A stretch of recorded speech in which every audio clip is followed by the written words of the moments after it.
tu réunis des inconnus, dans des restaurants pour qu'ils se rencontrent et donc c'est le thème central de l'épisode, pour essayer de lutter contre ce La phénomène de solitude. solitude Ouais. qui est alors justement, je pense que ce sera ça le cœur de notre discussion, mais qui un sentiment qui augmente peut-être un petit peu. On est Ouais, en 2026 là, depuis quelques années, il y a eu le covid qui est passé par là. Il y a, il y a beaucoup de choses qui se font sur le téléphone, donc ouais. avec une sorte de déconnexion. Et donc il y a eu un constat peut-être à un moment de ta part? Bah, alors déjà, il y a quelques mois, je t'aurais dit: «Oui, on fait se rencontrer des inconnus» et en fait, le terme inconnu, maintenant, je l'utilise quasiment plus ou moins, parce qu'en fait, heu, oui, c'est des inconnus en vrai, mais ce qu'on fait, c'est juste des rencontres humaines avant tout, et par définition, toi et moi, on est inconnus parce qu'on c'est la première fois qu'on se rencontre. Sauf que inconnu, ça met, tout de suite une image de, la personne lointaine, le tu sais, le la personne dans la rue, quelqu'un d'inconnu, quoi, tu vois? Ouais. Mmh. Alors que tu vas dans un bar, bah, le bar, il est rempli d'inconnus, en fait, Bien sûr. et donc nous, ce qu'on crée, c'est on a créé le moyen le plus simple de mettre ensemble des gens pour qu'ils apprennent à se connaître. Donc tu vois, c'est moins avant, c'était le dîner entre inconnus, donc Ouais. on a commencé il y a 3 ans en organisant un truc très simple, c'était le mercredi soir. 6 personnes qui ne se connaissent pas, qui sont matchées grâce à un algorithme basé sur un test de personnalité. Vous payez votre place, on les envoie dans un restaurant et ils passent un dîner ensemble. On a commencé comme ça, et après on a évidemment étendu l'offre. Maintenant, c'est tous les soirs, on les envoie dans des bars, on les envoie courir, on les envoie faire des cafés. Et le m et au début, on vendait ce concept de dîner entre inconnus qui plaisait beaucoup aux gens. Mais maintenant avec le recul, après avoir assis, quand même on a assis 1 million de personnes quand même en 2 ans et demi, donc ça commence à faire et j'en ai fait moi 94 des dîners, incognito, donc ça c'est très cool, on pourra en parler aussi si tu veux et en vrai, on fait juste on recrée en fait un moment dans la semaine pour que les gens ils se parlent et c'est un truc qui est pas un truc d'inconnu en fait, c'est juste un truc d'humain. C'est un, c'est juste faciliter quelque chose qui a disparu, dans notre vie et quand tu parlais de la solitude, en fait, on pourrait y revenir, mais il y a 50 ans, mes parents, ils allaient aussi au marché le mercredi, ils disaient bonjour à tout le monde, tu allais peut-être à la messe le dimanche, tu allais au match de foot, tu vois, entre les 2 villes, qui habitaient à c enfin, il y avait des moments dans la semaine qui étaient faits pour faire des rencontres et maintenant, de nos jours, tu peux passer ta semaine littéralement du lundi au dimanche sans voir personne, enfin, tu vois, physiquement, quoi. Ouais. Tu as remarqué, donc là on est à Paris, concentration de population, intense s'il en est. Tu as remarqué si le constat était le même, dans les grandes villes, dans Ouais. les villes très denses et dans les campagnes? Bah, c'est un bon point, ce qui m'a la le truc qui m'a le plus, impressionné et qui, je pense, m'impressionnera toujours, on a lancé Timeleft à Lisbonne il y a 2 ans et demi, parce que je vivais là-bas à l'époque avec mon associé et on a fait Paris et ensuite on s'est dit: «Bon, avec Lisbonne et Paris, c'est sympa, mais ça décollait pas, c'était pas fou, quoi». On faisait, peut-être, 20 ou 25 000 € de chiffre d'affaires par mois et on avait peut-être, je sais pas, 200 personnes par mercredi, global. Ce qui est bien, hein, toutes Vu proportions de gardées. l'extérieur, je trouve que Oui, ça a l'air pas mal. ouais, mais bon, pas les ambitions qu'on avait, en tant que start-up et ensuite on s'est dit: «Bah, on va essayer d'ouvrir le plus de villes possible, on va voir ce qui se passe» et en fait, on a lancé Barcelone et Madrid. On s'est dit: «Bah, l'Espagne, Portugal, France», tu vois? On est sur le même, truc, donc ça marche. Après on s'est dit: «Bon, on a lancé le Portugal, donc on a des ads en portugais, on va essayer de lancer, le Brésil», tu vois? «Bah, non les gars, vous êtes fous, le Brésil, ils sont super convivial, ils sortent tout le temps, ça marchera jamais». Énorme carton. Bon et je te donne l'exemple, on a fait toutes les villes, hein, on a ouvert 325 villes en 325 jours et tout le monde nous a dit: «Non mais les Allemands, ils sont fermés, ça marchera jamais, les Japonais, ils dînent qu'avec des Japonais, ça jamais». On est maintenant présent dans, plus de 200 villes, 52 pays et moi j'ai fait, Timeleft, au Japon, à Los Angeles, à Madrid, à Londres et tu as la même chose pour la simple et bonne raison, je pense, c'est que c'est un besoin universel qu'on a en nous, et que tu sois japonais, anglais ou allemand ou italien, tu es un humain et tu as besoin de connecter avec des gens et l'autre chose qui a été fondamentale, c'est que ce qu'on fait, c'est quelque chose que tout le monde sait faire. Aller au restaurant et prendre ta fourchette et commander un plat, il y a une grosse partie de la population qui sait le faire. Ouais. Tu vois, c'est pas si demain on aurait fait le même concept sur, je sais pas, du paddle ou de la poterie et bah, on aurait tout de suite eu un marché beaucoup plus petit. Ouais, bien sûr. Ouais, alors c'est fou alors moi, c'est ça qui m'intéresse. C'est ce qui est aussi universel d'une part, aussi intemporel que possible. C'est ça, principes fondamentaux, c'est ça en fait le but. C'est d'essayer d'arriver à faire ressortir quelques savoirs, bah, comme tu as dit universels. Là, tu me dis, bah, partout dans le monde, les gens se réunissent pour manger. Ouais, ou en tout cas, on se réunissait pour manger et on le fait plus. On peut le prendre dans ce sens-là. Pour moi, ce qui m'a changé déjà, on parlait de faire des podcasts et que tu deviens plus à l'aise. Moi, j'ai fait, une centaine de dîners avec des inconnus. Je me suis mis 100 fois en dehors de ma zone de confort à dîner avec des inconnus. C'est comme moi j'appelle ça, c'est le CrossFit des social skills. C'était une sorte d'entraînement à affûter ma façon d'être Ouais. et maintenant quand je vais dans un dîner, je suis super à l'aise. Je vois les trucs, je vois ce qui se passe et cetera et le truc qui m'a marqué quand même, c'est que en fait, on n'a pas oublié d'être social. Le problème de la solitude, c'est pas qu'on a perdu notre capacité à être social. Attention, je vais dire un truc très important, c'est qu'on a perdu des moments dans la semaine pour pouvoir l'exprimer. Ça n'a rien à voir. En gros, tu mets des inconnus ensemble, au bout de 15 minutes, ils parlent. Regarde, toi et moi, on parle. C'est pas parce qu'on est différents, c'est juste parce que, OK, il y a un podcast et On est peut-être un peu différents, quoi. non, on est OK, hein, tu à l'aise, tu à l'aise, tu as fait plein de podcasts depuis tu vois, on est dans une démarche de se parler, ça serait trop bizarre s'il y avait des blancs. Je veux dire, tu m'aurais pas invité non plus. Mais ce que je veux dire, c'est que plein de fois, tu as des a priori, tu te dis: «Mais en fait, ça va pas mal se passer» et en fait, on a beaucoup plus en commun qu'on le pense. On a cette capacité sociale en nous qui est là. C'est juste que, bah, on est tous, comme tu dis, derrière nos écrans, on voit plus personne, mais on se parle plus tu vois, dans la file d'attente au supermarché, on se parle plus. Mais faites l'exercice. Demain, dites bonjour à la personne devant vous et bon, ça va être un peu bizarre, mais vous allez voir qu'elle va vous parler, hein. Tu vois ce que je veux dire? Ouais, mais carrément. Alors tu dis qu'on a cette capacité donc ça doit être codé dans nos millénaires d'évolution. Évidemment on fait partie de ces espèces, on va dire, animales qui sont très connectées, enfin qui ont besoin d'ailleurs de cette connexion parce que Mmh. sinon individuellement on s'en sort pas. Il y a des animaux qui arrivent à survivre un peu tout seuls, mais voilà, nous on n'est pas très forts pour ça. Donc je pense que c'est un peu codé. J'imagine qu'il y a quand même une part d'entraînement. Quand tu me dis: «On a cette capacité», oui, mais si on l'entraîne jamais, on est au moins très rouillé et au pire, il nous faut quand même un certain temps pour débloquer ça. Ouais, bah, comme tout, il y a des extravertis, il y a des introvertis, il y en a qui sont plus à l'aise en public, il y en a d'autres qui sont moins à l'aise, il y en a aussi qui transforment leur stress en parlant beaucoup plus qu'il ne faudrait, donc tout le monde est un peu différent à cet égard. C'est juste que c'est en train de se détériorer, je pense, qu'on a Ouais. perdu notre capacité à vraiment connecter les uns les autres et à se poser des questions et d'ailleurs les études le montrent maintenant avec l'AI et ChatGPT, ça va être encore pire parce que les gens passent tout par ChatGPT pour: «Qu'est-ce que je dois dire à l'autre personne? Elle m'a répondu Ah ça». ouais? Tu OK. sais, le biais cognitif et mais c'est pas encore perdu, je pense. Je pense que c'est là, je pense que c'est là. Par exemple, les apps de dating, pourquoi elles sont en train de sombrer? C'est qu'elles ont mis toute la valeur de l'app de dating sur la partie online et pas sur la partie offline et donc les gens, oui, ils swipent, ils s'envoient des messages, machin, mais ils travaillent pas leur capacité à bien se présenter, à faire que la date soit correcte, à faire que ça se passe bien, à faire du follow-up, tous ces trucs-là et donc ouais, c'est en train de se détériorer, je pense et c'est pour ça que, Timeleft, a une mission importante. Ouais.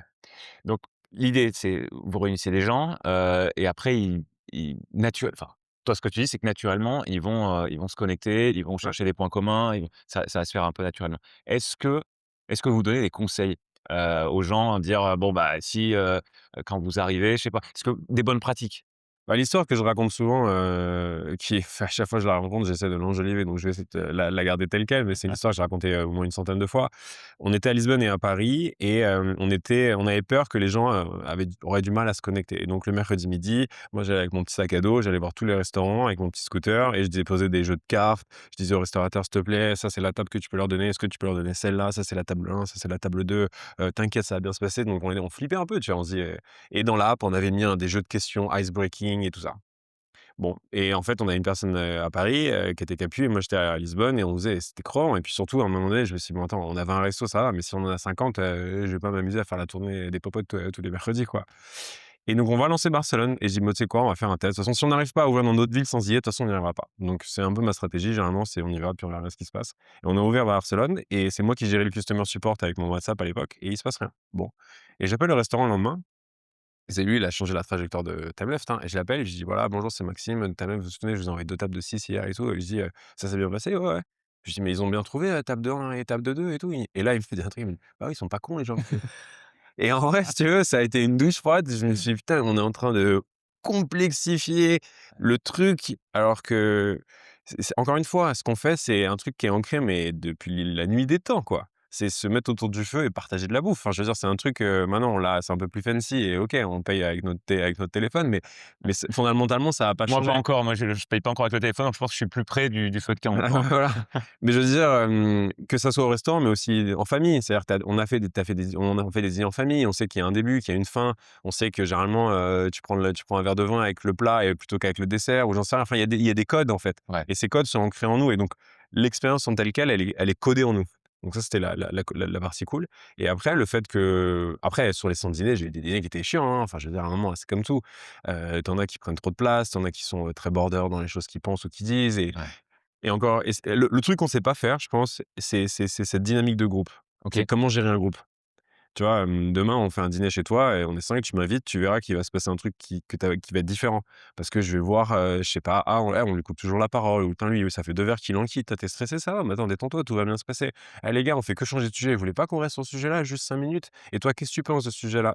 Non, non, mais attendez, il a pas fini. Est-ce qu'on peut savoir de quoi tu penses? Gérer une dynamique de groupe, c'est quelque chose que très peu de gens savent se faire et donc c'est un peu freestyle la plupart du temps. C'est-à-dire, c'est quand même, tu vois, c'est faites du mieux que vous pouvez, quoi. Oui, bien sûr. Tu as remarqué qu'il y avait, donc 94 tu as dit? Dîner tu Ouais, as fait toi? c'est quasiment ça, ouais. Bon voilà, on va redire à 100. Tu as remarqué qu'il y avait des archétypes, des je sais pas, des leaders, des gens qui au contraire, s'effacent, sont très discrets, donc tu Ouais, as cité quelques exemples tout à l'heure, mais pour cette gestion de dynamique de groupe, par exemple, non, est-ce que c'est quelqu'un qui prend le lead et en général ouais. ça se passe comme ça? Ou au contraire, est-ce que ça se fait un peu plus naturellement? Il y a un bouquin incroyable qui s'appelle «How to Organize a Dinner Party» et qui OK, dit, «Un dîner, ce n'est pas une démocratie, c'est un royaume». En fait, si tu fais un dîner chez toi ou une soirée chez toi, ce qu'on pense souvent, c'est, bah, je vais laisser mes invités faire ce qu'ils veulent, tu vois? C'est sympa, ils aiment. Sauf que si tu fais ça, naturellement, c'est obligatoire, il y en a un qui va prendre le lead. On sait pas qui. Donc c'est ça le risque en fait. Soit si tu dis: «Les gars, on vient chez moi, alors le dîner il est maintenant les gars, ça y est, il est temps de se mettre à table, je sers l'entrée. Si je vous propose que là le dîner est fini, on va passer au salon». Tu vois? Ces trucs, à l'ancienne, ouais, mais qui donnent du rythme. ouais, Et en fait, si tu fais pas ça, bah, il y en a un qui va prendre le lead, c'est naturel. Et donc dans tous les dîners que j'ai faits, il y en a où en fait naturellement je prenais le lead parce que, bah, voilà, je sais faire et donc je prenais et puis il y en a où j'ai fait exprès de me mettre en retrait. Et là, il y en a forcément un qui prend le lead. Et donc la qualité du dîner va dépendre de la qualité du lead. OK, Donc si c'est un bon lead, c'est cool. Si c'est un mauvais lead qui veut toute la lumière, qui fait que ouais, parler de lui, bah, il va détruire le truc. Après, dans les trucs qui m'ont un peu marqué quand même, c'est, à la fin du fin, il y a un besoin qui est plus important que l'amitié, c'est le besoin d'amour. Tu vois, c'est pour ça que les apps de dating cartonnent. Et donc, les hommes sont quand même beaucoup plus à la recherche de ça. Tu vois, OK, c'est-à-dire qu'ils font du time left, ils disent: «Ouais, je suis là pour rencontrer une nouvelle personne» et cetera, mais bon, ça scanne direct, quoi, tu vois? Célib, pas célib, qui est célib, tu vois? Parce que nous, on match les gens qui sont célib et pas célib, tu vois? On veut pas être une app de dating, donc les hommes sont quand même plus, binaires, tu vois? C'est plus, tu vois? OK, Voilà. Et les femmes, c'est plus subtil. Les femmes, c'est, «Non, non, je suis là pour faire de nouvelles rencontres». On a fait des questionnaires et des études là-dessus qui sont assez marrantes et donc elles sont: «Vous êtes pas là pour faire des rencontres des amoureuses?» «Non, non, non, moi je suis vraiment là pour faire des rencontres, j'adore te rencontrer dans des restaurants». «OK, mais s'il y a un mec très beau gosse qui arrive?» «Ah oui, oui, enfin, bah, là, bon, je veux sonder» et donc c'est plus subtil. Mais donc le premier truc qu'on a vu, c'est que tu peux faire quoi que tu veux et c'était les premiers essais de Timeleft où on a échoué, c'est que dans n'importe quel contexte, si tu mets des gens qui sont célibataires ensemble, que ça soit pour faire un dîner, une conférence LinkedIn, écouter un podcast, quoi qu'il se passe, ce besoin-là, il sera toujours là OK, et donc n'importe qui va sonder. Il y en a qui sont plus cash, un peu relous, les mecs souvent. Mais les meufs, elles sont quand même là, tu vois, à se demander: «Ah, il est sympa lui, tu es célib? Tu es célib? Non, tu es marié? OK, tu es marié». Mais et donc ça continue à parler avec toi, mais tu vois? Et donc ce truc-là je trouve est assez, assez fort. Et l'autre chose, c'est que le truc un peu qui m'avait marqué aussi, c'est, il y avait une nana, donc elle a quasiment pas parlé du dîner et donc à la fin, je dis toujours que je suis le fondateur de Timeleft, tu vois? J'ai pas envie que les mecs ils découvrent qui je suis, qu'à la fin ils disent que je suis un espion ou quoi. Et puis ça me permet de récolter plus de questions et ils me partagent pas mal de choses. Et là, je dis: «Écoute, je suis trop désolé, putain, on t'a jamais donné la parole?» Elle fait: «Ah mais ah non, mais alors pas du tout, quoi. Je voulais surtout pas qu'on me donne la parole. Je suis trop content de vous avoir écouté toute la soirée». Et en fait, ce qui m'a marqué, c'est aussi que c'est la beauté d'un dîner. C'est comme une équipe de foot. Il faut des gens en attaque, des gens en défense. En fait, si tu as que des extravertis, bah, le dîner il est horrible, c'est un combat, quoi. Et si tu as que des introvertis, bah, tu vois, on peut se faire chier. Et en ouais. fait, les extravertis, je pense, ont besoin des introvertis pour que le dîner se passe bien. Mmh. Bah, lui, il a pris la place, il est content, il rentre chez lui et elle, tu vois, on me posait pas de questions, moi je suis très bien écouté. Et en fait, c'était intéressant de voir que tu peux pas forcer une sorte d'archétype sur quelqu'un où tu peux pas, c'est plus un organisme mouvant, je trouve, un dîner. Ouais. Ouais, c'est en relation par rapport à quelqu'un Ouais, d'autre, on est plus que ou moins que, mais on n'est pas enfin si, il y a peut-être des extrêmes qui vont être, quasiment toujours plus extravertis ou plus introvertis. Mais ce que tu dis, c'est qu'il y a quand même une ouais. ça là, c'est ça Et c'est le alors truc aussi, le plus franchement, ouais, je reviens, le plus important, c'est qu'il y a une psychologie du groupe et une dynamique de groupe. Ce qui fait que à partir du moment où le groupe, je sais pas, montre et une personne dans le groupe montre de la vulnérabilité, l'ensemble du groupe va descendre avec lui. Si tout le monde reste superficiel, le groupe redresse. En fait, ça dépend vraiment de comment ça se passe. Et Tu peux aussi avoir des mouvements de balancier. Moi, j'ai eu des dîners, ça se passait très bien et il suffit qu'il y ait un mec qui sorte une connerie ou un truc, qui blesse quelqu'un Ah ouais, et ça repart de l'autre ouais. côté, le groupe se ferme: «Ah oui, bon alors, tu vois, on parle de la météo, quoi.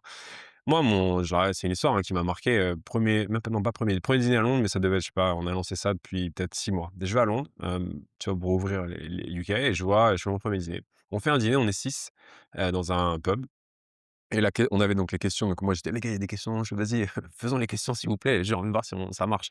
Donc on fait les questions et une des questions c'est, quelle est la chose dont tu es le plus fier récemment? Ouais. Quelle est la chose dont tu es le plus fier récemment? Donc elle dit un truc superficiel, puis c'est le mec en face de moi et là, tu vois que le mec il s'arrête, les larmes montent aux yeux. Il dit, «Bah franchement, la chose la plus dont je suis le plus fier, c'est que, bah, je me suis pas suicidé il y a 6 mois». Waouh! Pouah! Il met un temps, larmes coulent sur son visage et donc tu sais là, on le connaît pas. Je veux dire, Ouais, ouais. tu vois, ça fait, 1 heure et demie, alors le dîner est sympa, mais il s'est passé un truc très bizarre, c'est que c'est comme si on avait été, mais connectés d'un coup, mais OK. genre, et c'est comme s'il y avait eu, tu sais, ça des étincelles, quoi. Ah, On lui a dit: «Mais mec, attends, vas-y, raconte et tout, on est là pour toi, putain, c'est bravo». Tu sais, on était genre, c'est notre meilleur pote, faut le sauver, quoi, tu vois? Et après, c'était à mon tour et je me suis dit: «Mais attends, il a partagé ça, tu vois? Je vais pas partager un truc de merde». Et en vrai, j'ai dit: «Attendez, attendez». Et en fait, j'ai partagé un truc très lourd et elle aussi. Et en fait, on a refait un tour. Elles ont dit: «Attendez, mais attendez, si tout le monde partage un truc». ah. Et à la fin du dîner, on s'est tous fait des câlins, on s'est dit: «Ah, c'est génial, machin». On est repartis de là, tous très légers. C'est comme si on avait, C'est une séance de thérapie de une groupe un séance de peu? thérapie. On s'est jamais revus, on n'a jamais été potes, OK. mais pouah, le dîner, il est marqué à tout jamais, dans mon esprit. Ah ouais. Waouh, et tu penses que quand il y a un truc aussi lourd, aussi intense, tu penses que ça va avoir la plupart du temps cet effet-là de rapprocher les gens? Ou est-ce qu'au contraire, ça peut faire peur, ça peut écraser, Ouais, exactement, ça peut aussi avoir l'effet inverse. J'en sais rien, imagine tu dis ça et il y en a une autre qui dit: «Bah, mon père vient de se suicider», enfin je veux dire, tu ouais, vois, tu sais rien. Et c'est pour ça qu'on a au bout d'un moment, on poussait vastement ce jeu de questions pour briser la glace. ouais, C'est quoi la dernière chose que tu as fait pour la dernière fois? Le truc dont tu es le plus fier? Toutes ces OK, questions-là, qui sont des bonnes questions. Sauf qu'on s'est rendu compte que c'est pas la question le problème. Le problème, c'est les joueurs. C'est-à-dire si tu vois, genre, je sais pas, on vient de s'asseoir toi et moi, on ouvre le truc, «C'est quoi la dernière chose dont tu es le plus fier?» «Ouais, bah, je sais pas, faire Timeleft, là, c'est cool», tu vois? Si on aurait fait la même question 1 heure et demie après, en étant dans une bonne ambiance, toi et moi, peut-être que là, tu aurais sorti le truc. ouais. Et donc la question posée différemment, dans un timing qui est pas le même et peut-être qu'en fait, je sais pas, je m'entends bien avec tout le monde, mais toi, je peux pas te plaire, je sais pas pourquoi et c'est toi qui poses la question à moi, bah, tu vois? Par contre, c'est la jolie nana là-bas qui me pose la question, tu vois ce que je veux dire? Et donc c'est ça, toute la beauté, la complexité de notre métier, chez Timeleft, c'est qu'il y a une partie vivante qui est. Et par exemple, on a un débat avec ma VP product, je lui dis: «Écoute, il faut que tu fasses les dîners aussi», tu vois? Et elle me dit: «Ouais, je vais en faire de temps en temps», mais elle dit: «On a tellement de data». Je dis: «Oui, mais il y a». Oui, tu vois que les gens, c'est où ils cliquent, ce qu'ils font, qu'ils ont envie de revoir, tu sais, on a plein de data, on a des millions de dashboards, mais il y a un truc quand tu fais le dîner que tu sens pas, tu vois? C'est-à-dire que la question, elle est pas utilisée, mais si tu es pas sur place, tu peux pas savoir pourquoi la question n'est pas utilisée. Ouais. Et s'il a utilisé et qu'elle marche pas, tu peux pas savoir pourquoi elle marche pas. Est-ce que c'est le joueur? Est-ce que c'est comment il l'a posé? Et donc, il y a une vraie beauté, un peu artisanale, je trouve, dans notre métier de trouver la recette d'un bon dîner, quoi. Parce que vous traitez avec de l'humain et donc de la différence, de la complexité, de tout ça, De j'imagine? l'aléa, ouais. Ouais, OK. Vous êtes combien par dîner? Le mercredi, c'est notre pic, c'est notre produit phare, on monte à 25 000, 30 000 personnes qui dînent ensemble. Ouais, sur un dîner? Ah, sur un dîner, c'est 6. 6, OK. 6 et c'est une, 2 ou 3 tables de 6 par restaurant. Donc par OK. exemple, là, le mercredi à Paris, on est 1 000 et c'est divisé, bah, il y en a qui vont rive droite, rive gauche et on divise, donc dans une cinquantaine de restos, tous ces gens-là et après ils vont prendre un verre dans un bar. Donc on les regroupe à la fin. Et à plus de 6 après? Enfin, Bah, genre, le bar, c'est ouvert. En fait, ouais, d'accord. on s'est rendu compte qu'à la fin du dîner, il y avait des tables qui avaient envie de prolonger l'expérience et en fait, si tu leur donnes pas un truc très clair, bah, ça drop, quoi, tu vois? Mmh. Et donc ils se rejoignent dans un bar, et voilà et donc c'est des tables de 6 toujours. 6 c'est le chiffre magique. On a assis plus d'1 million de personnes. Moi, j'ai fait plus de 5, je sais pas, peut-être pas 500, mais je fais des dîners depuis 20 ans, c'est un peu mon truc. J'ai organisé beaucoup de clubs autour de ça depuis, ouais, mon premier club, c'était en 2010, donc tu vois, ça va putain 15 ans. On est vieux, hein, enfin je suis vieux, je sais pas quel âge tu as, mais 38. j'ai 41, tu vois? J'aurais pu enlever ma casquette, on aurait eu exactement le même look. Et tu as une science autour d'un dîner et 6 c'est un bon chiffre parce que, 8 ou 10, ça crée plusieurs conversations. Ouais. 8, il y a un truc que j'ai adoré quand j'ai, creusé ce sujet, c'est que la forme de la table va impacter la qualité de ton dîner. OK. En gros, une table, rectangulaire est adaptée, et une table ronde ne l'est pas parce que les quand c'est une table ronde, en fait, tu as des discussions qui se croisent en permanence. Ouais. Alors que quand c'est rectangulaire, c'est quand même très, charté, tu vois? C'est toi, moi, tu sais, voilà. Et donc si on est 6, généralement ce qui se passe, c'est que de temps en temps, tu as une discussion à 6, mais c'est très rare. Tout de suite, ça devient une discussion à 4 ou à 4. Imagine toi et moi, on est au milieu, tu vois? Ouais, ouais. Ou alors vous faites vous 2, donc c'est assez clair, tu vois? OK. Alors que 8, en fait, imagine s'ils sont 4 là et que nous on est 4 et que nous on est sur la tranche du milieu. Ouais. On sait pas trop, ouais. Ouais, tu vois, je suis à gauche, je suis à droite, ah, tu disais: «Attends, attends les gars, j'arrive pas à suivre, tu vois, qui s'occupe de moi?» Et donc ça, c'est un peu chiant. Et 4, c'est, 4 c'est un bon chiffre si tu as des super joueurs. C'est intense, on est proche, la conversation elle est tout le temps en rond et tout le monde écoute tout. Sauf que si tu as un mec, un peu relou, c'est des mecs, hein, bah, c'est 25 de la table. Si tu as 2 mecs relous, bah, c'est 50 de la table.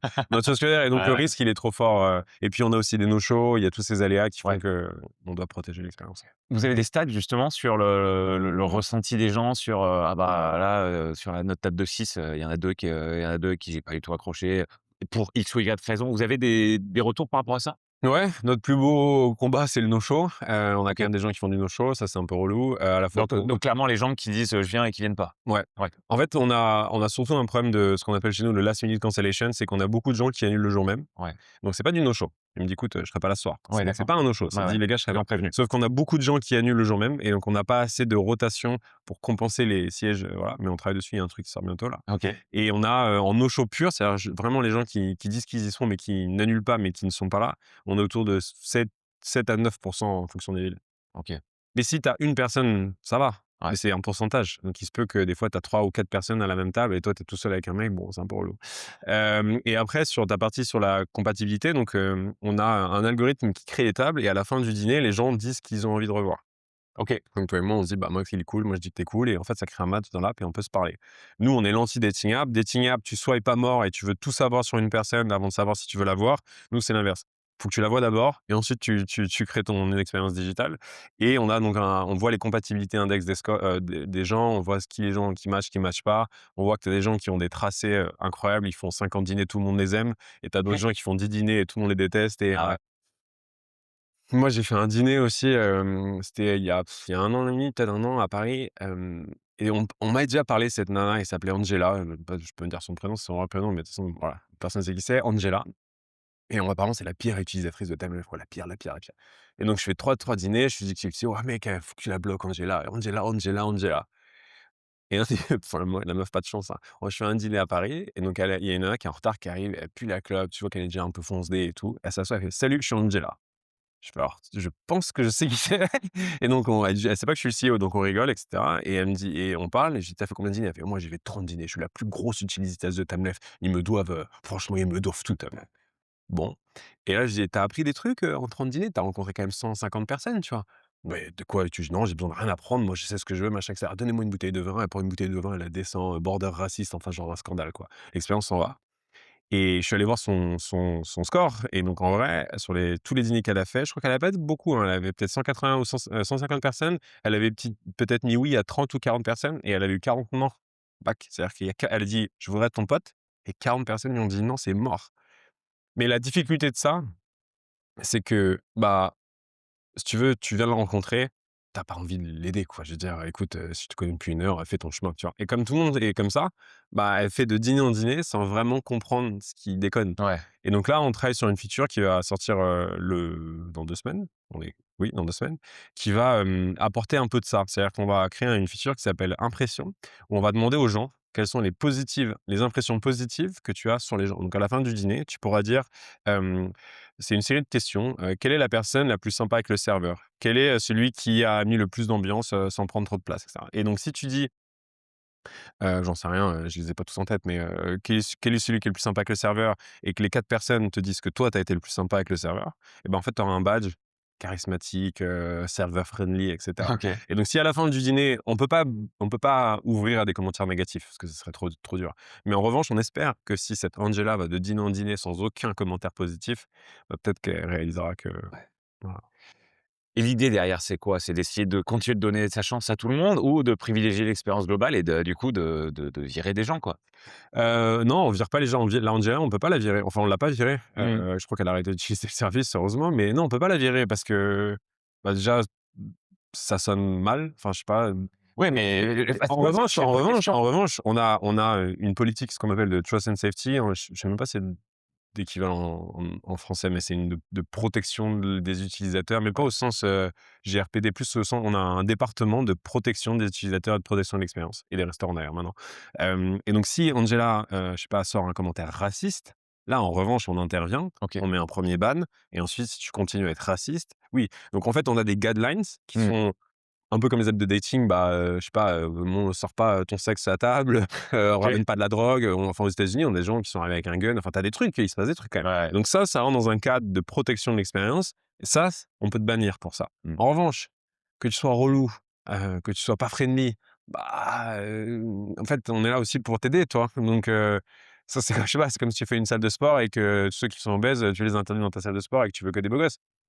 Ouais, Dans ce cas-là je vois ce c'est que ouais, tu mais veux dans ce dire. cas-là, ta salle de sport, c'est plus une salle de sport au sens, aider les gens à être, dans une meilleure forme physique. Ouais, C'est un club, c'est un ouais, Soho, c'est un truc, tu vois, un peu chicos. C'est comme Abercrombie qui avait lancé à l'époque, il avait fait un bad buzz où il a dit: «Nous, on fait pas de XXL parce qu'on veut pas que les gros portent nos vêtements». OK. Statement, tu vois? Tu ou t'aimes pas, bon, le mec, c'est Ouais. une stratégie marketing. Nous, on est là, pour servir le plus grand monde. Moi, mon père a 72 ans, il fait un dîner une fois par mois, on a des gens de tout âge, et je pense qu'il faut leur laisser leur chance. La problématique, c'est que ces gens-là, on les perd très vite. Donc, il faut aussi voir comment on peut leur faire comprendre que malheureusement, le problème souvent, c'est nous, quoi. Ouais. La question de l'âge, par exemple, c'est un problème pour vous? Est-ce qu'il y a beaucoup de gens qui disent: «Ah bah non, il y avait pas de personnes de mon âge ou il y avait peu de personnes de mon âge, donc je reviens pas»? Non, on a scalé tellement vite, tellement fort que en fait, ce problème, on l'a quasiment pas eu. Au début, donc on avait vraiment eu du 30-45 ans, tu vois? Ouais. 30-50 ans, on va dire, c'est le gros du truc. Très peu de la Gen Z, 20-25, très peu. Je pense, enfin, de toute façon, ils sont étudiants, ils rencontrent plein de Ouais, gens, ouais, c'est ouais, moins un c'est risque. moins dur. Et moi, c'est une histoire vraie, mon père a eu un gros problème cérébral il y a 4 ans ou 5 ans. Il est tombé en dépression sévère, il s'est coupé du monde et putain, je me suis dit: «Bon, j'aimerais l'aider», tu vois? Et tout, il y a rien qui marchait. C'est: «Papa, va sur Facebook, il y a des groupes, va à la mairie, ils font peut-être des marches». «Une marche, c'est pour les vieux, je veux pas et tout». Bon, et à un moment, je lui dis: «Bon, ta mère, je pense qu'un jour ça pourrait t'aider». Mais bon, il a 72 ans, je vais pas l'envoyer avec une table de 50 ans parce que, tu vois, c'est un vrai gap. Et puis petit à petit, je regardais les stats et puis il y avait des gens de 50, 55 ans, 60 ans qui s'inscrivaient. Alors au début, les gens de 60 ans, en fait, il faut 10 ans d'écart max entre le plus jeune et le plus vieux. Tu mets un mec de 60 ans dans une table de gens de 30 ans, c'est sympa, tu vois? Comme le film avec Robert De Niro et je sais plus quoi, tu as ton grand-père qui arrive et c'est cool, mais en vrai général, non, ça marche pas. OK. Il y a un vrai sujet générationnel où les gens de 20 ans, ils ont des problèmes de 20 ans, les gens de 40 ans ont des problèmes de 40 ans, tu vois? Et donc au début, bah, on voulait asseoir tout le monde. Donc en fait, cette personne de 60 ans qui bookait, on disait: «Bah, écoute, la table la plus vieille qu'on a, bah, c'est 42, donc on mettait». Et donc les gens se plaignaient et cetera. Mais bon, petit à petit, on a fait des campagnes de pub pour les seniors et maintenant, je crois qu'en 2020, l'année dernière, 2025, on a eu plus de 150 000 utilisateurs de plus de 60 ans. C'est OK. beaucoup. Ouais. Et donc maintenant, on a assez de poules et donc maintenant, ils sont contents et ils reviennent et cetera. Et en vrai, j'ai mon défi, c'était d'emmener ma mère, plus compliqué à la faire faire. Et un jour, j'ai emmené ma mère et mon père, j'ai fait une vidéo sur Instagram pour regarder, où je les emmène tous les 2, je les filme, je regarde où ils s'assoient dans le truc et tout et c'était trop bien.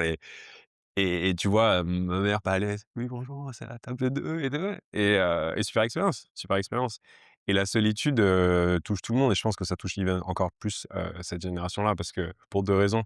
Un, ils sont de plus en plus isolés par définition, les enfants, ne vivent plus à côté des parents, tout le monde se déplace en permanence et toute start-up qui se lance ne leur parle jamais. Enfin, je veux dire, quand tu lances une start-up, ton cœur de cible, c'est toujours, le 25-35 ans, tu Ouais, vois? OK. Et ils sont pas tech savvy. Donc c'est aussi ça qui Ouais. a bien marché, c'est que nous, on a fait une app qui est très simple d'utilisation. Tu cliques sur un bouton, tu vas au dîner, tu vois? Et on a une web app, donc tu peux aussi regarder sur internet, tu es pas obligé d'avoir un iPhone et cetera. Et ouais, bon, des fois, ils trouvent pas les boutons, ça rend ouf, mais mon père, des fois, il m'appelle: «C'est quoi ça?» Je fais: «Papa, et le bouton, il est au milieu de l'écran là». «Ah, mais je savais pas que c'était un bouton». Mais c'est beau à voir. Donc Ouais. non, faut servir tout le monde, je pense. Ouais, oui, clairement là, dans ce dont on vient de parler, ce qui ressort pour moi, c'est cette idée de mission peut-être de votre part plus que Alors certes, quand tu fais une start-up, l'idée c'est de la faire grossir, c'est de gagner de l'argent, c'est Ouais, ça semble OK. évident. Mais, vous pourriez vous y prendre de différentes manières. Vous pourriez dire justement: «Eh bah, non, les gens pénibles, ils dégagent tout de suite parce que, ils ils abaissent l'expérience moyenne de tous les autres et donc, si tous les autres y reviennent plus, bah, en fait, on les sert pas non plus». Tu vois ce que je veux dire? Ouais, mais l'analogie du club de sport, je trouve que c'est la meilleure, c'est une salle de musculation ou n'importe quelle salle de sport. En fait, elle a une mission, c'est de faire en sorte que les gens qui ont besoin de se remettre en forme, se remettent en forme. Nous, on est là pour combattre la solitude urbaine. Si les tu te sens seul, on est là pour toi. En revanche, on a des je fais du franc les je parle anglais tout ça, mais on a des guardrails, Des règles? ouais, on a des règles, des bordures, OK, voilà, ouais. on a des contraintes OK. et c'est comme une salle de sport. Demain, tu vas dans une salle de sport, tu te mets à pisser par terre, bah, tu es viré. Non, mais ce que je veux dire, c'est que mais donc c'est des codes de conduite. On a des Ouais, codes de ouais. conduite OK. et donc on a défini un code de conduite. Si tu es dans ce code de conduite, c'est ouvert à tous et on pourra jamais refuser. Enfin, je veux dire, ce serait horrible. Enfin, tu vois? Oui, d'accord, mais ça reste un choix de vous êtes Oui, une oui, entreprise privée, ça peut être un choix. Moi, ce qui mais m'intéresse, c'est pourquoi est-ce qu'on fait tel choix ou tel autre choix?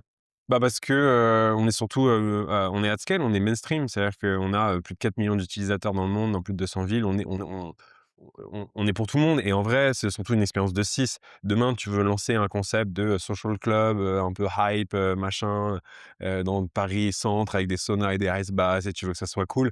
Bon, tu vas faire comme le mec, de Abercrombie. Tu vas, essayer de filtrer un peu ton truc et puis Ouais. sur Instagram, tu mettras que des gens cool et donc ça fera peur.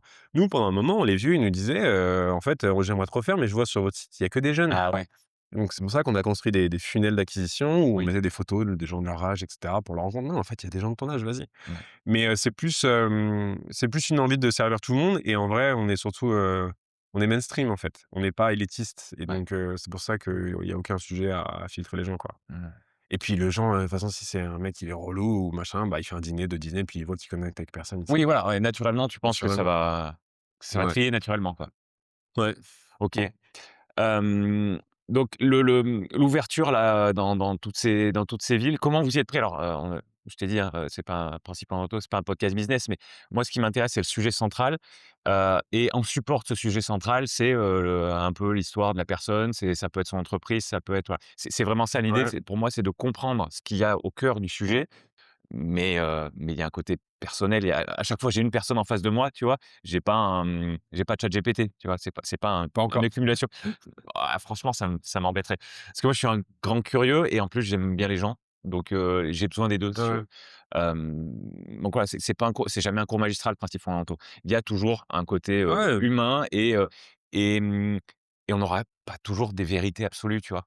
Mais il y a un côté expérience et puis il y a un côté moi, ce qui m'intéresse, c'est d'avoir des gens qui ont beaucoup réfléchi ou beaucoup expérimenté sur un sujet. Voilà, c'est comme ça OK, que je définis mes experts. très C'est bien. pas obligé d'être la Ouais, ouais. personne la meilleure du monde dans son domaine. Donc Hem, la question, c'est quoi? donc la question, c'est vous, votre expansion, donc tu as dit, vous avez commencé à Lisbonne, Ouais, après il y a eu Paris, ouais. tu as parlé de Barcelone, en 3e ville, je crois? On a fait l'Espagne, on a fait le Brésil, Ouais, après on a fait les US, qui a été le gros challenge, et ensuite, une fois qu'on a lancé les US, après on a fait littéralement une ville par jour, ouais, d'accord. tous les jours, non-stop. C'est à 1 an. Après on est redescendu à 200 villes en début d'année, en milieu d'année dernière, là on est à 200 villes. OK. Vous réfléchissez en termes de ville plus qu'en termes de pays? Un peu les 2. On a des tiers 1, tiers 2, tiers 3. Donc les US, France, UK, c'est ce qu'on appelle les tiers 1, c'est les pays critiques qu'il faut absolument que ça marche. Donc on fait beaucoup d'efforts. Surtout les US, c'est 50 de notre business.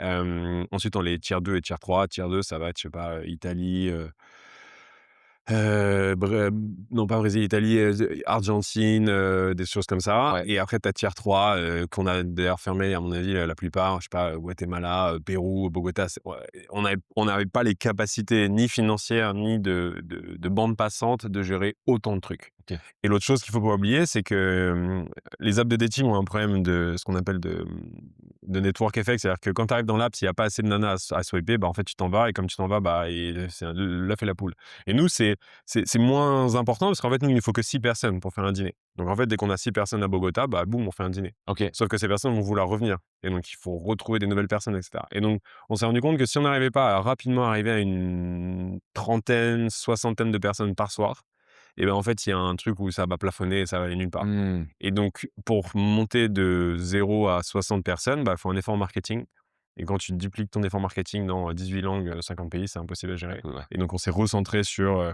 des pays phares, Ouais. des villes phares. Donc New York et Paris sont même extraits. On regarde vraiment ces 2 villes, en permanence. Et voilà. Et après toutes les villes où on a redescendu en dessous de 30 ou 5 ou 20 participants par semaine, on les a juste fermés, quoi. Ouais, d'accord, d'accord. Et vous continuez d'aller voir les restaurants en amont ou comment ça se passe par rapport à Non, ça? ouais, c'était la beauté de Barcelone, c'est qu'on a tout fait, sans jamais mettre les pieds dans un seul restaurant. Ouais. Hem, En fait et c'est ce que je te disais au début, la quand les gens ils nous demandent c'est quoi la valeur, perçue de Timeless, parce que Timeless, on est une des rares apps qui est 100 payante. C'est-à-dire si tu payes pas, il y a rien à faire dans Timeless, donc on est 100 payant et les gens payent directement parce qu'ils voient une valeur. La valeur, c'est le matchmaking. On va te trouver des gens qui ne te connaissent pas, mais qui sont OK pour dîner avec toi ce soir. Non, mais tu sais que ça fait rire, mais tu sais qu'à chaque fois je la dis, même moi on va trouver des gens qui ne te connaissent pas et qui sont prêts à dîner avec toi ce soir. C'est quand même un truc de ouf. C'est-à-dire que c'est des gens qui sont prêts à faire un dîner ce soir et avec toi.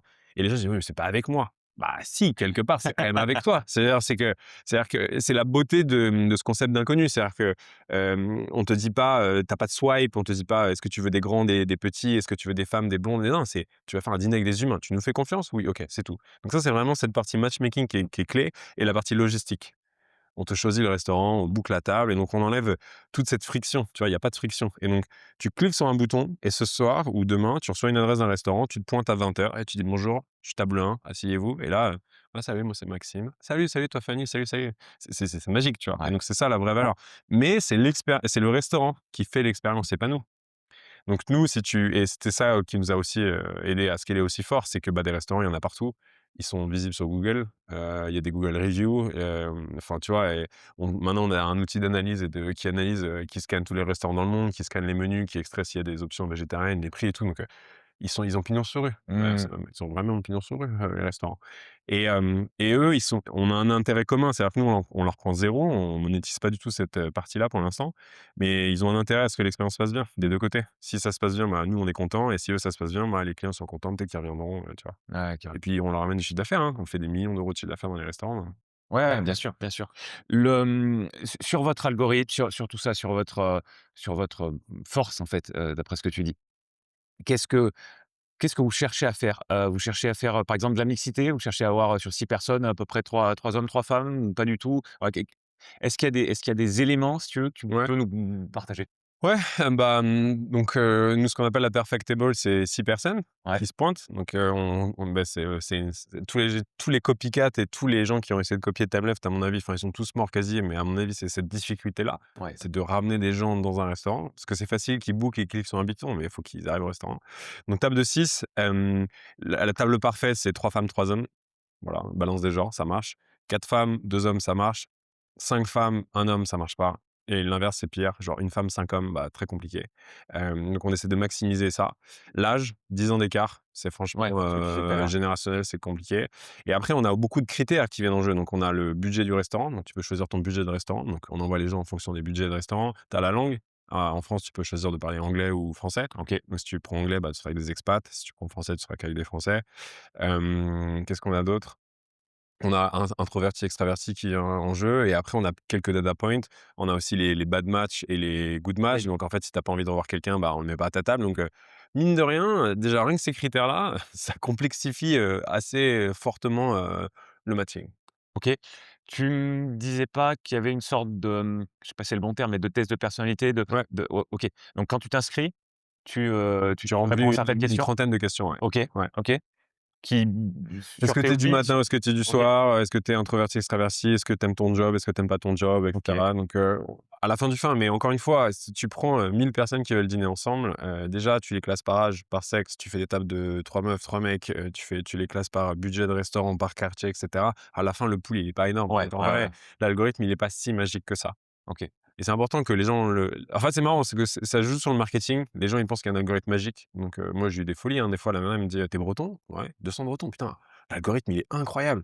Et dans ma tête, je suis là: «Mais jamais on t'a demandé si tu breton, en fait».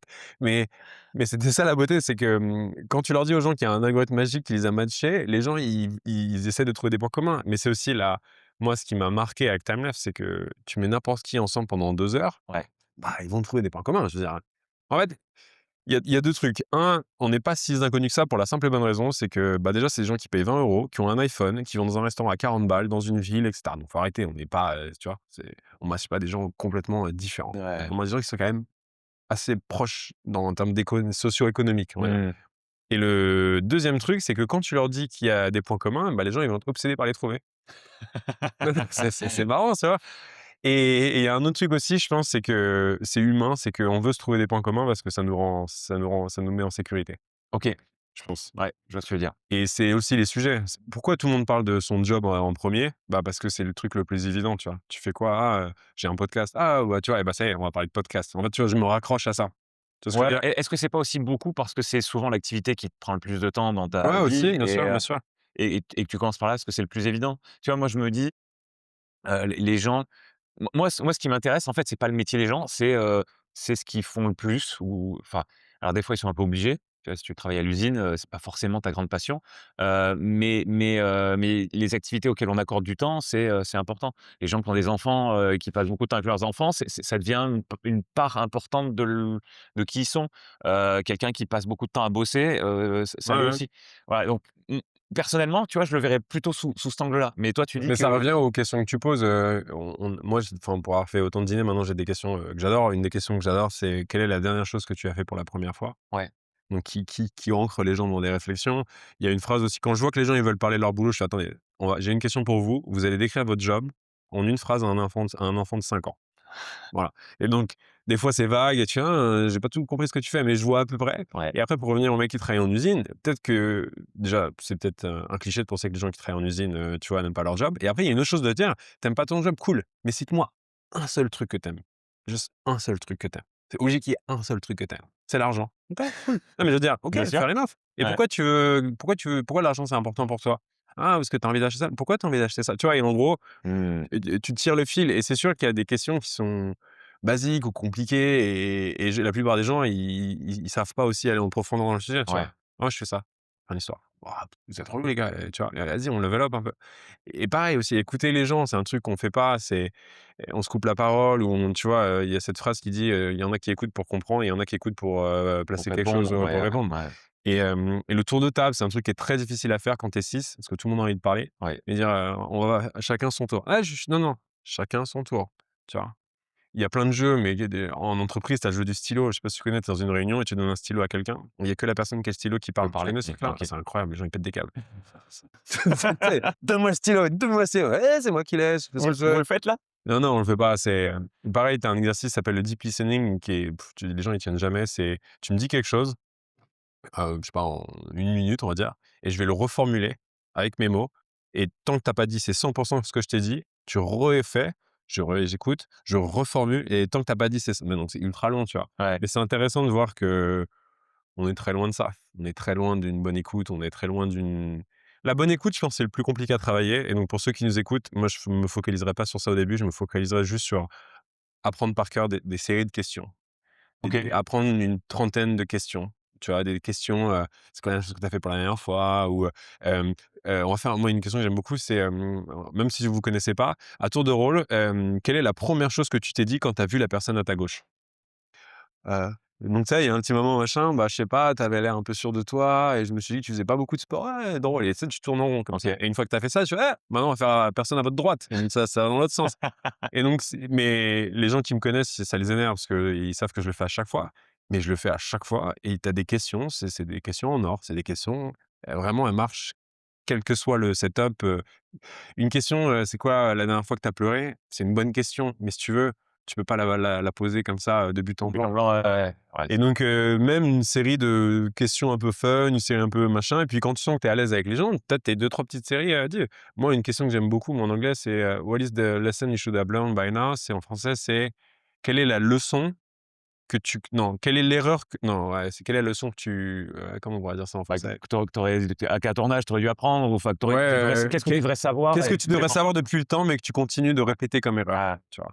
Et moi, je t'aurais dit, bah, chaque fois, je me dis: «Arrête, tu peux pas tout faire, c'est pas possible», et après, j'essaie de tout faire, et donc ça me stresse et je m'en veux à moi-même, et cetera. Et donc tu peux leur dire: «Ah». Le problème, c'est que ce qui serait ouf, c'est que les gens commencent à te poser des questions sur ça, pour que tu creuses un peu toi. Et après: «Ah, c'est bon Maxime, voilà, tu as eu 10 minutes de temps. Alors», tu vois? ouais. «Caroline, c'est quoi, mais ça, c'est très, très dur à faire. Même moi, des fois, avec toutes les anses que j'ai et la tu vois, la force que je peux avoir dans un dîner, tu le mec: «Ah, moi, j'ai pas envie qu'on parle de ça, moi, j'ai envie qu'on parle de moi, tu vois? Et chacun a un agenda aussi différent. Si lui, il veut draguer cette nana-là, il a envie d'avoir du temps de parole avec elle, il a Ouais, envie de se montrer, il a envie de tu vois? ouais. Donc bon. Il y a pas des questions qui font, trop réfléchir les gens? Où tu poses la question et les gens sont dans leur tête et ils disent: «Oh purée», alors soit par Bah, envie cette d'être question-là, quelle est la tiens, je te la pose. Quelle est la dernière chose que tu as fait pour la première fois? bah, ouais, c'est pour ça, tu vois? Il y a des moments, tu posais des questions, je me disais: «Ah, je sais pas comment je Quelle est répondrais la à ça». dernière chose que tu as fait pour la première fois? Je réfléchis dans mon passé récent du coup, parce qu'après, si je remonte, mais c'est moins drôle. Elle est magique cette question, je vais Heu, t'expliquer pourquoi après. OK, attends, faut que je te trouve une réponse. Heu, Mais tu vois, on est déjà à 10 secondes, 15 secondes. ouais, mais c'est pour ça Donc que imagine ça là, me fait imagine on est 6, tout le monde te regarde. Et en vrai, je te on pourra en parler après. En fait, cette question, elle est magique. Pourquoi? Parce qu'elle est interprétée de plein de manières différentes. J'ai pas dit: «Quelle est la chose la plus dingue que tu aies fait pour la» tu vois ce que je veux dire? Tu vas dire: «Bah, te parler, c'est la OK, chose que j'ai fait pour la première fois. ouais, Être ouais, dans tes bureaux, c'est la première chose que j'ai c'est fait». vrai, c'est Et vrai. donc, en fait, ce qui est marrant dans cette question-là, c'est qu'il y a, c'est un côté ce CVL qui joue où tu as quand même envie un peu de sortir un truc cool. Moi, j'ai des gens, ils m'ont dit: «Ouais, j'ai fait du parachute il y a 1 an et demi». Je fais: «C'est la dernière chose que tu as fait?» «Bah, c'est pas possible, gars». «Ah oui, non, mais bon, bah, arrête de me dire que tu as fait du parachute, c'est pas la dernière chose que» tu vois? Mmh. Et ça ou alors tu en as moi, j'ai des gens qui ont limite, pleuré. Ils m'ont dit: «Putain, j'ai rien fait. Ouais. J'ai rien fait de nouveau». On cherche un truc qui nous a marqué nous-mêmes déjà, je pense avant tout. Parce que sinon, tu vois, Oui, mais bon, alors je pourquoi suis très content d'être dans c'est pas tes la bureaux. question? Tu es d'accord que c'est pas la question? J'entends. Mais on a Et toujours des biais, tu vois? On entend une question et elle est peut-être posée d'une certaine manière avec certaines ouais, idées en tête et on va pas ouais. la capter de la même manière. Mais je suis pas surpris et c'est pour ça que je te pose cette question-là, la question de, est-ce qu'il y a pas des questions qui vont faire que les gens vont, dire: «Ah, faut que je réfléchisse, faut que je réfléchisse». Parce que quand tu as des tours de table, tu vois? Moi ça m'arrive d'en faire, surtout récemment et bah, je dis: «Bon et moi qu'est-ce que je vais dire?» Et du coup, tu peux te déconcentrer de ce qui se passe, sur le moment. Tu vois, moi, ce serait ça ma crainte par rapport à certaines questions un peu profondes ou qui ont l'air un peu profondes. Ça serait ça ma crainte et toi qui l'as fait plein de fois, justement, Ouais, je suis curieux. après, encore une fois, c'est un jeu de rôle, c'est-à-dire que la question, je te la pose, mais tu vois, est-ce que tu l'apprends correctement? Il y a des gens, qui aussi veulent parler sur des sujets, quelle est la je sais pas, la chose dont tu es le plus fier la dernière fois? Il y a des gens, non, mais il y a rien, tu vois, je passe. Et bon, bah, déjà, tu as un jeu en moins dans l'équation, tu vois? Et donc si le deuxième passe, bah, c'est mort, tu Ouais, arriveras jamais à faire un tour de table, tu vois? Il y a un truc que je recommande aussi de temps en temps, c'est, quand tu poses une question, tu donnes la réponse toi-même direct ouais. pour poser les bases, tu vois? Genre, Mmh. voilà, bon, je vais commencer, tu vois? Pareil, le tour de table aussi, quand tu commences dans un dîner, c'est sympa. Enfin, j'ai plein de trucs, je pourrais t'en sortir des centaines, hein. Je pourrais t'en sortir des centaines, ouais, le tour de table, je sais plus ce que j'allais dire après, mais tous ces trucs ah si, le truc que je veux dire, c'est un conseil si vous nous écoutez, c'est, le job doit arriver le plus loin possible dans le dîner. OK. Ce que vous faites dans la vie, ça doit c'est en fait, c'est pas la boîte de Pandore, c'est brise de glace, quoi. Ça, c'est dans le quand Ouais. c'est là, Case of ça se passe mal, emergency. Ouais. OK, bon allez, vas-y, alors tu fais quoi dans la vie? Raconte-moi ta life et tout. En Ouais. fait, on est tellement habitué à parler de ça que c'est la solution de facilité et il faut mieux la garder à la fin et les meilleurs dîners que j'ai fait, c'est quand parce qu'en plus, moi, ça m'arrange qu'on me demande pas ce qu'on fait dans la vie parce que, la plupart du temps, je mange, je m'invente des jobs et tout. Donc je dis: «Allez les gars», des fois, c'est drôle et des fois, il y a une histoire donc je dis: «Non, vas-y, on fait pas ça, on dit pas ce qu'on fait dans la vie, ça sert à rien», tu vois? Et au bout de 10 minutes: «Allez, non, non, mais les gars, arrêtez, mais tu fais quoi dans la vie toi pour, et tu sais, je commence à dire: «Mais j'ai pas envie et tout» et donc je me suis dit: «Tu sais, je vais tester un truc», mais j'ai pas envie de le dire. Comment ça a mis un Ah malaise. ouais. Ouais, mais tu es quoi, tu travailles dans le porno, tu es au ministère de déjà porno ministère du travail les gars, qu'est-ce qui se passe? C'est les 2 Non, premiers trucs qui leur sont venus en tête. ouais et donc ça les a vraiment mis mal à l'aise donc à la fin OK. j'ai dû, inventer un métier et sinon j'ai à l'inverse donc à un moment les gens ils me saoulent des fois je fais, «Bon bah voilà, je suis CEO de Timeleft». Non, mais je suis CEO de Timeleft les gars, je suis le fondateur. «Ouais, allez d'accord, moi vas-y dis-nous ce que tu fais dans la vie». Mais les gars, juste, Google-moi quoi. Moi je vais pas te googler, ça va et donc les mecs ils me croient pas, des fois non mais des fois des délires ou sinon, bah, sinon au début du truc, «Ouais non mais Timeleft c'est une boîte espagnole, je crois que c'est monté par 2 Belges». Je suis là: «Bah, je crois pas, non». Donc on discute, il y a des trucs drôles, tu des trucs drôles. Ouais. Ce que je me demandais, c'était l'importance de alors 2 facteurs. La curiosité, quand tu vas dans un événement comme ça. Parce que moi, je pense que ce qui m'anime avec Principes fondamentaux, c'est ce côté curieux d'avoir envie de comprendre, d'avoir envie de connaître les gens. J'imagine que si tu l'es pas trop, le fait de poser des questions et d'essayer d'aller plus en profondeur, je pense que ça marche pas et après je garde la deuxième pour, Est-ce que ça marche pas de poser des questions pour aller en profondeur quand même? non, voilà, est-ce qu'il y a des gens pour qui c'est pas leur truc, quoi? Et du coup, Ouais, la dynamique d'aller en profondeur, bah, à l'échelle du groupe, elle marche pas. l'analogie que je vais te donner, c'est comme, si demain tu deviens thérapeute ou psychanalyste. C'est la même chose. Il y a des clients, ça a marché, des clients, ça a pas marché. En gros, si toi et moi, on fait un dîner, je vais essayer de t'emmener en profondeur et ça va dépendre de 2 choses, ta volonté à vouloir y aller avec moi et ma capacité à t'y emmener. Mmh, Si je sais pas faire et c'est comme ça et je veux dire, il y a pas de science, magique.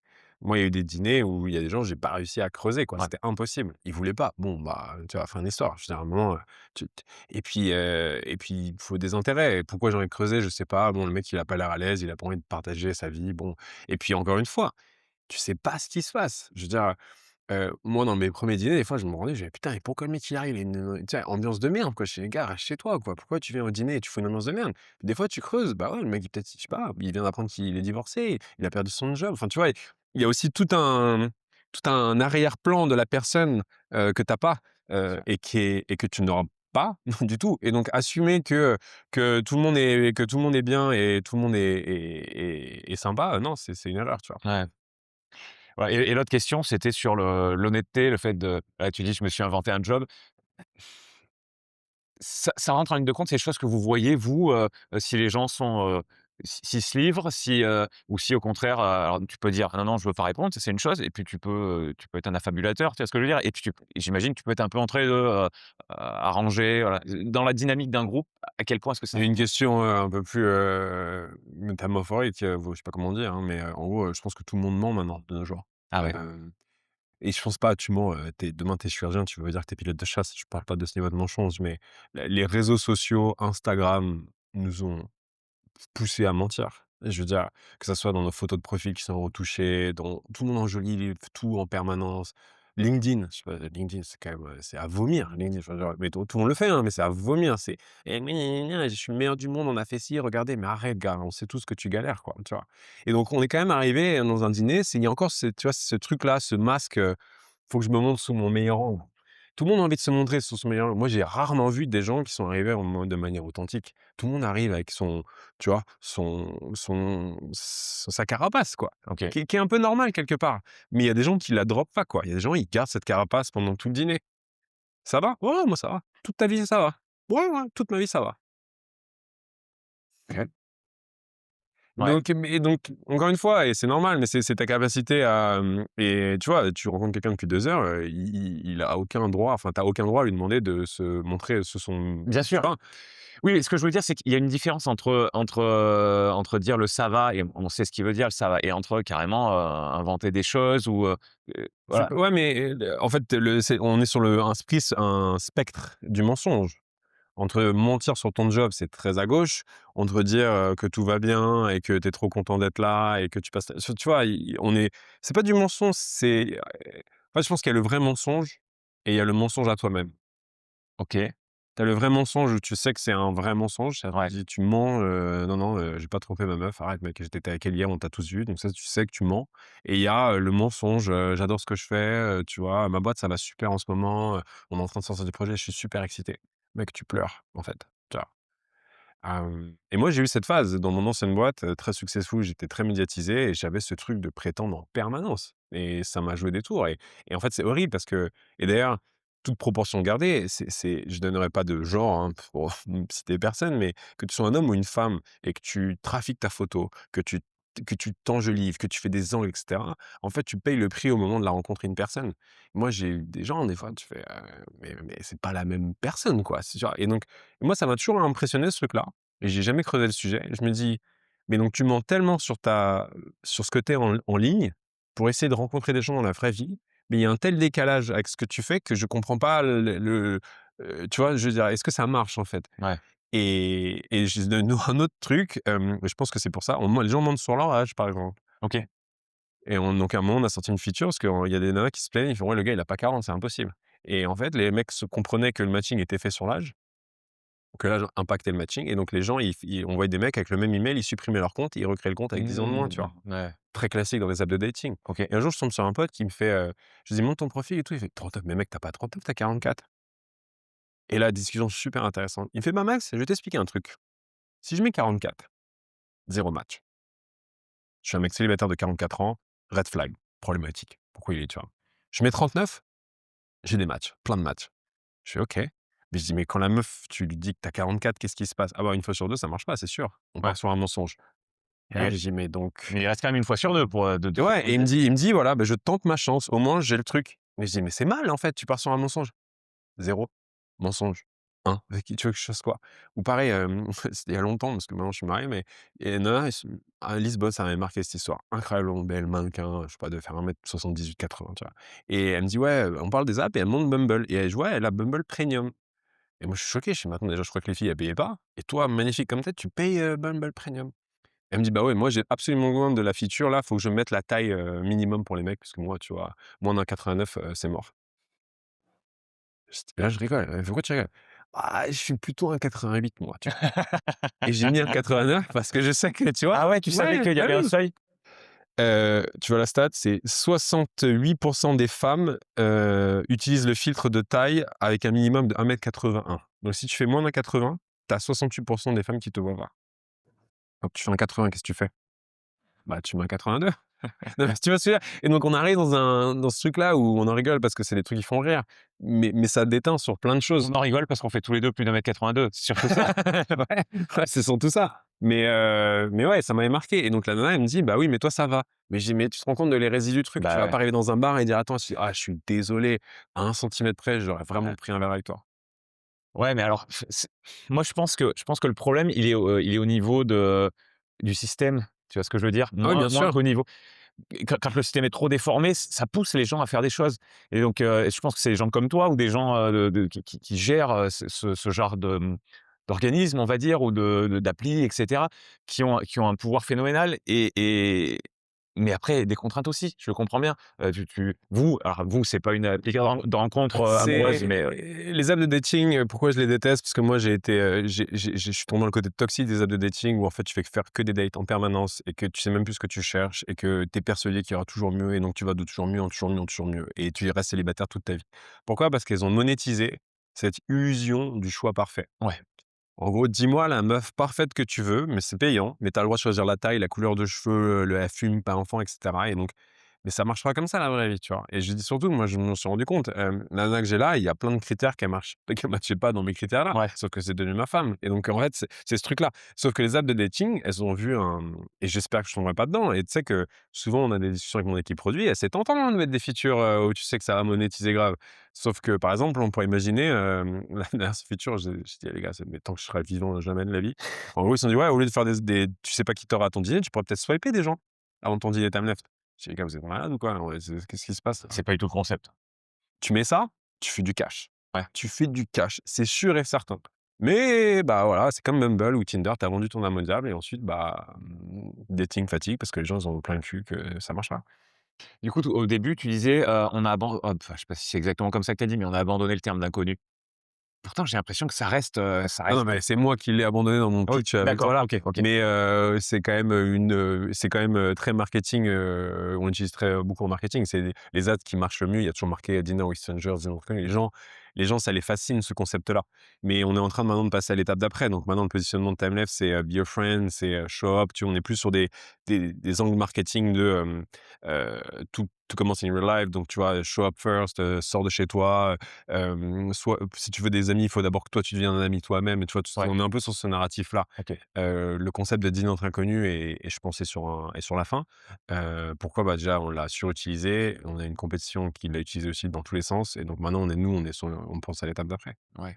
Le, vous faites pas vraiment peur aux introvertis? Vous le voyez, statistiquement par rapport à je sais pas s'il y a des stats, globales, mais, en disant, bah, quand tu es un peu introverti Si, ou si, bien sûr. voilà, est-ce que tu as pas peur justement est-ce que c'est pas trop sortir de ta zone de confort d'aller dans l'inconnu comme ça, Ouais. social? Bah, c'est une discussion qu'on a, en interne en ce moment, c'est combien de gens peuvent vraiment toucher? En fait, il y a des gens, qui ont besoin de ça, mais qui sont pas prêts à faire, ce truc-là. Ouais, On a aussi beaucoup de gens qui bookent et qui annulent le jour même, c'est comme je t'ai dit. ouais, Je pense qu'ils se rendent compte que, ah putain, ça arrive et en fait, ils annulent. ouais. Moi, j'ai eu deux trois introvertis qui nous ont dit: «Ouais, ils ont annulé 3 fois avant de faire un dîner». Pour ceux qui nous écoutent, introvertis ou extravertis, on est tous aussi stressés. En vrai, faut arrêter. OK. vraiment, voilà. Mais c'est un environnement qui est safe. C'est un dîner en groupe dans un restaurant, c'est un lieu public, tu vois? Le même concept, genre c'est un dîner à la maison chez un Ouais, particulier, ouais. bah, déjà je le ferais pas parce qu'à mon avis ça partirait, vite, en cacahuète. Mais je veux dire ça c'est plus intimidant, quoi. Tu es chez quelqu'un, et puis c'est pas très safe, quoi, tu vois? Kia, machin et cetera. Tu ouvres la porte, il y a que des tu vois, il y a que des mecs, tu es là, bon. Donc non, non, je pense que c'est en train de se démocratiser et après il y a le bouche à oreille aussi qui joue. Tu as des introvertis qui commencent à en parler maintenant, Ouais, OK. tu vois? «Ah mais putain, tu as des potes, comment tu as fait?» «Bah, je suis allé faire Timeleft». Quand tu tapes, dans ChatGPT ou Google, «Comment faire des amis?» et Timeleft remonte et OK, donc je pense que maintenant on commence à avoir un peu de notoriété. je comprends. Super. Hem, si tu devais me dire ce qui t'anime vraiment sur cette action de combattre la solitude, comment tu le ouais, c'est ça, qu'est-ce qui t'anime vraiment? Qu'est-ce qui te pousse en avant à faire ça? J'imagine que tu pourrais faire plein d'autres trucs dans ta vie. Pourquoi tu as choisi ça? Je pense pas que tu peux faire plein de trucs dans ta vie. Je pense que c'est Timeleft et c'est ce que je dois faire et j'ai l'énergie pour faire plein d'autres choses, mais Timeleft est un projet, qui m'anime particulièrement et qui répond à plein de critères, que j'ai besoin et donc c'est mon énergie est vraiment focalisée là-dessus et je me vois pas faire autre chose, pour être honnête. Et ce qui me donne envie de faire ce projet, c'est que, bah, à titre perso, j'ai sorti mon père de la solitude et c'est quand même une victoire. Que je me suis souvent senti seul, donc j'ai toujours été extrêmement entouré. J'ai commencé dans le monde de la nuit, j'étais organisateur de soirée, donc si tu veux, du monde, j'en ai toujours eu autour de moi, mais très seul. Et faire des Night m'a vraiment appris à comprendre que en fait, si tu te sens seul, c'est toi le problème à la base. C'est que, bah, tu vas pas vers les gens, tu es superficiel, tu vois, tu es tout le temps dans la tu consommes des gens en fait, mais l'amitié, ça prend du temps. Et le dernier truc, c'est que, ouais, j'en ai fait 100 des dîners, c'est ouf. Enfin, il y a non mais, heu, enfin, comment dire? À chaque fois, j'ai cet exemple, à un moment, je vais me faire taper par des comptables, mais on fait pas un SaaS B2B de comptabilité, tu vois? Il faut la compta, je dis pas le problème, je dis ce que juste que et je vois mes équipes aussi, on fait des dîners table régulièrement, tu as un drive, tu sors de là, tu rentres chez toi, tu fais: «Putain, ça fait du sens ce que je Ouais. fais», tu vois? Tu c'est le mission driven company, on a une mission, tu Ouais. vois? Mais c'est pour ça que l'année dernière, on a eu plus de 18 000 candidatures spontanées pour rejoindre Timeleft. Je veux dire, Ah c'est ouais? ouf. Ah non, c'est ouf ce qui se passe. Ouais. Mais parce que les gens sont attirés par ça et les gens dans Timeleft, on a un point commun, c'est qu'on a l'impression de se battre pour un truc qui fait du sens, tu vois? Et donc trouver une boîte qui fait du sens, super internationale, qui scale fort, qui a des moyens, qui est financée avec des gens cool, je veux dire, tu vois, je dis non à tous les projets qui viennent me voir et même j'investis plus dans des boîtes parce que je veux être 100 focus là-dessus, quoi. OK. Vous êtes combien dans la boîte là actuellement? On est 100 salariés, Ouais, 100 OK, quelques. OK. Ouais, Ouais, donc ça fait et avec une grosse croissance, tu dis ces 3 dernières années. 3 ans. Tu as remarqué un déclencheur qui a fait que ce que tu me dis, les 3 premières années, c'était pas énorme et Bah, les 3 premières c'est pas énorme, c'est que 0 €, rien. On a pivoté 4 fois. L'idée de base, de Timeleft, au début, c'est donc, moi je vends ma boîte. Oui, je vends ma boîte à TF1 en 2017 et j'accepte de rester 3 ans, et en 2019, avant le 2e chèque, TF1 me vire, comme une merde avec mon associé du jour au lendemain en octobre 2019, qui était la pire chose qui me soit arrivée. Qui est maintenant la meilleure chose qui me soit jamais arrivée. Comme quoi, il faut toujours attendre avec le temps. Hem Et en gros, je sais plus quoi faire de ma vie parce que d'un coup, j'ai plus rien et donc je prends 2 ans pour réaliser tous mes rêves. Donc je fais une liste de 100 rêves et de 2020 à 2021, je réalise tous mes rêves, qui était un incroyable chapitre de ma vie, célibataire, sans enfant. J'ai voyagé pendant le covid et tout et là, mes potes sont déprimés. Donc la première année de Time Left, what do you want to do with the time you got left? Qui était une plateforme de bucket list où en gros, tu pouvais, soumettre un rêve et tu pouvais voir les gens qui avaient envie de faire le même rêve. Sympa, inspirationnel, bon ça va pas très loin, mais ça m'a animé, c'était cool. 5 000 ou 6 000 rêves soumis et en 2021, bon, j'ai envie de remonter un truc quand même, parce que tu vois, ça me démange et là, avec mon associé, je lui dis: «Vas-y, on s'associe et on lève des fonds». Tout le monde dit qu'il y a plein d'argent sur les marchés, vas-y. Donc on lève 2 millions sur une autre idée, l'idée numéro 2, qui est de faire une app où tu swipes des rêves et dès que tu as un rêve en commun avec quelqu'un, je vous match. OK. «Salut Max, il veut faire un marathon avec toi, parlez-vous», tu vois? Donc pareil, inspirationnel, on lève 2 millions, trop bien, tout le monde est content. Je vais aux US, j'essaie de lancer ça, énorme fail parce qu'en fait les rêves, tu jamais couru, j'ai jamais couru, j'ai envie de faire un marathon, bon, tu vois, on a rien à se dire, tu vois? Donc ça allait nulle part, pas d'engagement. Enfin ça traction au début, mais il se passait rien dans l'app. On se dit: «Bon, les rêves, c'est trop compliqué, OK». Bon, je reviens à Lisbonne où mon associé vivait, je vis 3 ans à Lisbonne. On fait pivot numéro 3, c'est OK, les rêves, c'est trop grand. On fait une app qu'on avait divisée en 2. En haut, tu swipais des gens, mais pas en mode tu swipes, ils disparaissent. C'est juste tu scrolles des gens, tu te balades, il y a plein de mecs, plein de meufs, tu vois? Et des activités à faire dans la ville. Donc tu vois: «Ah, ce coffee shop, il a l'air sympa» ou «Tiens, il y a un truc d'escalade qui vient d'ouvrir» et donc tu dis: «À qui je veux le faire?» Donc tu envoies à un inconnu une invite pour faire quelque chose. OK, ouais. Sympa, pareil, ça démarre bien et là, on se rend compte d'un autre problème, c'est que, bah, malheureusement, quand tu mets un homme avec une femme dans un setup qui est, 1 contre 1, bah, ça ressemble à une date, très fortement et donc nous, on voyait comment les mecs, ils utilisaient l'app, c'était insane. Ils prenaient une expérience et ils l'envoyaient à toutes les meufs de l'app, OK. la même expérience et la nana: «Oh, tu veux faire du tu veux faire l'escalade? Ouais, mais viens, bon, on prend un verre chez moi, ce serait mieux, tu vois, pour savoir», c'est moi, je sais pas pourquoi je prends un accent un peu comme ça, mais voilà, c'est un peu relou et ça ressemble à une app de dating. Moi, je déteste les apps de dating, je me dis: «C'est mort». Ouais. Comment on casse ça?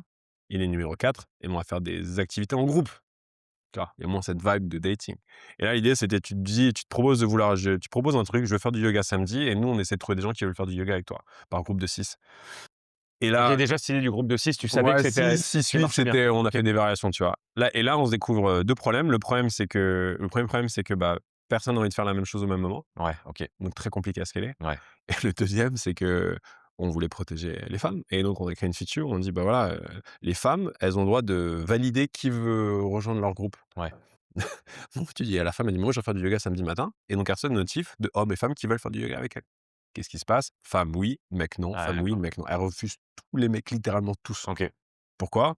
Sur la photo, s'il est pas beau gosse, il rentre pas dans mon groupe, même si c'est pour faire du yoga. Bon et là, tu dis: «OK, bon, tu vois, relou, on va jamais y arriver» et donc à bout de souffle, il y a 3 ans, on se dit: «OK, qu'est-ce qu'on a appris?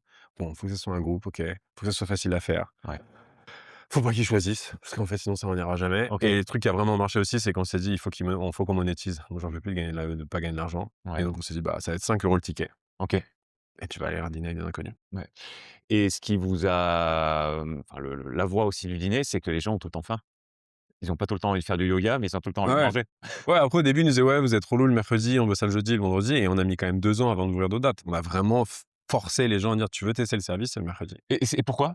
Bah, pour créer de la demande. En fait, si demain on aurait fait une app, le même concept où en fait tu peux faire, tous les soirs de la Non, semaine. non, c'est pas ma Ah, question. Pourquoi le mercredi? le mercredi, c'est le meilleur compromis pour les utilisateurs et pour le restaurateur. OK. En Ouais, fait, plus tu vas vers la fin de la semaine, mieux c'est pour les utilisateurs. ouais. Bah, en vrai, on pensait, mais en fait pas du tout parce que le vendredi, tu as plein de choses à faire et jeudi, vendredi, samedi, maintenant on est ouvert le vendredi, mais c'est challenging quoi, les restaurants sont souvent pleins. Ouais, d'accord. Ouais, sachant que c'est vous qui réservez, c'est vous qui Ouais, après les gens vont dans le restaurant, ils payent leur plat, ouais, ils ouais. sont comme des clients, mais oui, on reste, hein. Mais sauf que, quand tu as plein de restaurants, pleins, c'est compliqué de trouver ce qu'on appelle nous la liquidité, c'est de trouver de la, ouais, liquidity, de l'inventaire, pardon, de trouver OK. de l'inventaire. Ah ouais, ouais, d'accord. Est-ce qu'il y a des clichés, des trucs que les gens se disent, d'office par rapport à alors, tu peux me répondre par rapport au domaine de la solitude, c'est quand même ce qui m'intéresse le plus peut-être et par rapport à Time Left, est-ce qu'il y a Quels des clichés clichés, qui ressortent? les clichés qu'ont les gens sur Timeleft? Par exemple, ouais. Ouais, bah, la plupart des mecs pensent que c'est une app de dating comme les autres, OK, donc ouais, ils arrivent avec un objectif très précis en tête. ouais, Mais dès qu'ils voient que c'est un groupe de 6, qu'il y a d'autres ouais. mecs, bon, ça casse la vibe un peu. La solitude est stigmatisée. Quand on parle de solitude, beaucoup de gens pensent, le gros bêche chez lui dégueulasse, tu vois, qui encore vit chez sa mère. Je le dis, hein, j'ai dîné avec 500 personnes. J'ai eu des gens beaux, intelligents, sympas. J'ai eu des gens en surpoids, des gens maigres. J'ai eu des gens sportifs, pas sportifs. J'ai eu des entrepreneurs, pas entrepreneurs. J'ai eu des avocats, des gens qui travaillent en usine. Je veux dire, faut qu'on arrête de penser que la solitude est un type. La solitude touche tout le monde, mais littéralement tout le monde et surtout des gens qui sont autour de vous. Moi, j'ai des gens qui sont arrivés, ils m'ont dit: «C'est quoi? En fait, je me sens super seul dans mon groupe de potes». Ou alors j'ai eu un autre mec qui m'a dit: «Bah les gars, je suis content en fait, je vais divorcer avec ma meuf, mais je peux en parler avec personne parce que tout le monde est pote avec ma meuf». En fait, la solitude, c'est pas tu sais, on a cette image du mec renfermé chez lui, par définition de lui-même, tu vois, qui est mal dans sa peau, mais la solitude, non, c'est pas ça. Encore, j'ai plein d'exemples. Une nana, elle arrive, elle me dit, bon, déjà, les gens qui arrivent, qui viennent d'arriver à Paris, il y en a plein, ils viennent d'arriver à Paris, que ce soit des Français ou des non ou des expats, hein. Tu arrives dans une nouvelle ville, faire des potes de nos jours, à 40 ans ou à 35 ans, bah, vas-y, bonne chance. Tu arrives dans une entreprise, tu penses que tu espères que tes collègues vont être sympas. «Ah, on t'a pas dit, on est full remote». Oh les gars, putain, vous Ouais, déconnez. Et tu arrives au bureau, bah, il y a personne, OK, donc déjà ouais, c'est mort. Tu le fais dans les apps de dating, sauf que les apps de dating, c'est une transaction amoureuse, on est là pour, savoir si c'est une date. Ça arrive jamais, moi je sors la blague à chaque fois, ça arrive jamais en plein milieu d'une date: «Tu veux pas qu'on soit potes?» «Non franchement, parce que là je sens pas qu'on va tu rentreras pas chez moi ce soir, mais tu veux pas qu'on soit potes?» «Bah non, ça marche pas» ouais. et donc en fait, si tu veux, il y a pas de truc où moi j'ai une autre nana aussi, elle me dit, «Je fais des vidéo calls du matin au soir Le soir, je suis flingué, je regarde Netflix. On arrive le vendredi, je suis déprimé. J'ai rien fait. Elle me dit: «Là, au moins, tu sais, vous savez quoi? Tous les mercredis, je clique sur un bouton, Ouais, au moins j'ai une ouais, expérience sociale». Et donc la solitude touche tout le monde et je pense que le vrai problème, c'est que tant que les gens n'auront pas conscience que ils ont de la solitude en eux, qu'ils sont victimes de solitude ouais, eux-mêmes, ouais. bah, ça bougera pas. Ou sinon le truc, dernier truc, je finis par ça, moi j'ai plein de potes qui font pas Timelapse, ça me rend ouf et bon, oh, je suis pas de ce type de personne, tu vois? C'est pas pour moi, tu vois? C'est pas pour moi. Mais ça veut dire quoi, c'est pas pour toi, mec? Ouais, c'est pas pour moi, tu vois? Oui, il parle pas comme ça, mais oui, j'ai envie Tu de as des potes un peu étranges, mais ouais, j'ai bon. les potes un peu étranges, mais waouh, pendant longtemps, ma femme, elle a mis un peu de temps avant de faire Timelapse, Ouais, OK, tu vois? Maintenant, elle le fait. Après, on a des dîners entre femmes le mardi qui cartonnent, OK. mais oui, non, tu vois? On va parler comme ça non plus. Alors, ce que me demandais par rapport à un truc que tu as dit, la solitude, c'est pas la même chose qu'être vraiment seul. C'est-à-dire que tu peux, ressentir de la solitude et quand même avoir des gens autour de toi, c'est juste que tu connectes pas Ouais, comme avant ou c'est un peu ça l'idée? bah, tu peux, être seul et être très heureux. Enfin, je veux dire, Et dans l'autre sens, voilà, oui, il y a oui. des gens qui sont très bien seuls, il y a des gens qui adorent être seuls chez eux, il y a des gens qui cherchent la solitude. Mmh. Il y a des gens, je sais qu'ils finissent leur travail, le seul truc qu'ils ont envie, c'est d'être tout seul chez eux. Ouais, Si tu es heureux avec ça, si ça te fait du bien. Je parlais le sentiment de solitude, c'est ce sentiment de, ce manque de connexion avec un être humain. C'est-à-dire ouais, que, et quand je dis de connexion, c'est pas, bah, tu peux être avec ta femme et te sentir seul, par exemple. Vous dites plus rien, à chaque fois tu essaies de parler d'un truc, ça marche pas, ou vous vous croisez dans la maison, enfin, tu vois? On connaît tous ces trucs-là, hein. Ou, tes potes, ils disent tout le temps les mêmes choses, c'est tout le temps les mêmes sujets. Tu l'impression d'être enfermé dans une sorte de cage qui t'empêche d'être qui tu es, par exemple, ou, ton rêve, c'est d'être entrepreneur, mais dès que tu dis que ça, tout le monde se fout de ta gueule, mais jamais tu seras entrepreneur. Tu vois ce genre de truc? Et donc la solitude, c'est pas que tu es seul et tu as besoin d'être à côté d'humains, c'est aussi le type de connexion que tu ouais, recherches et il peut être subtil.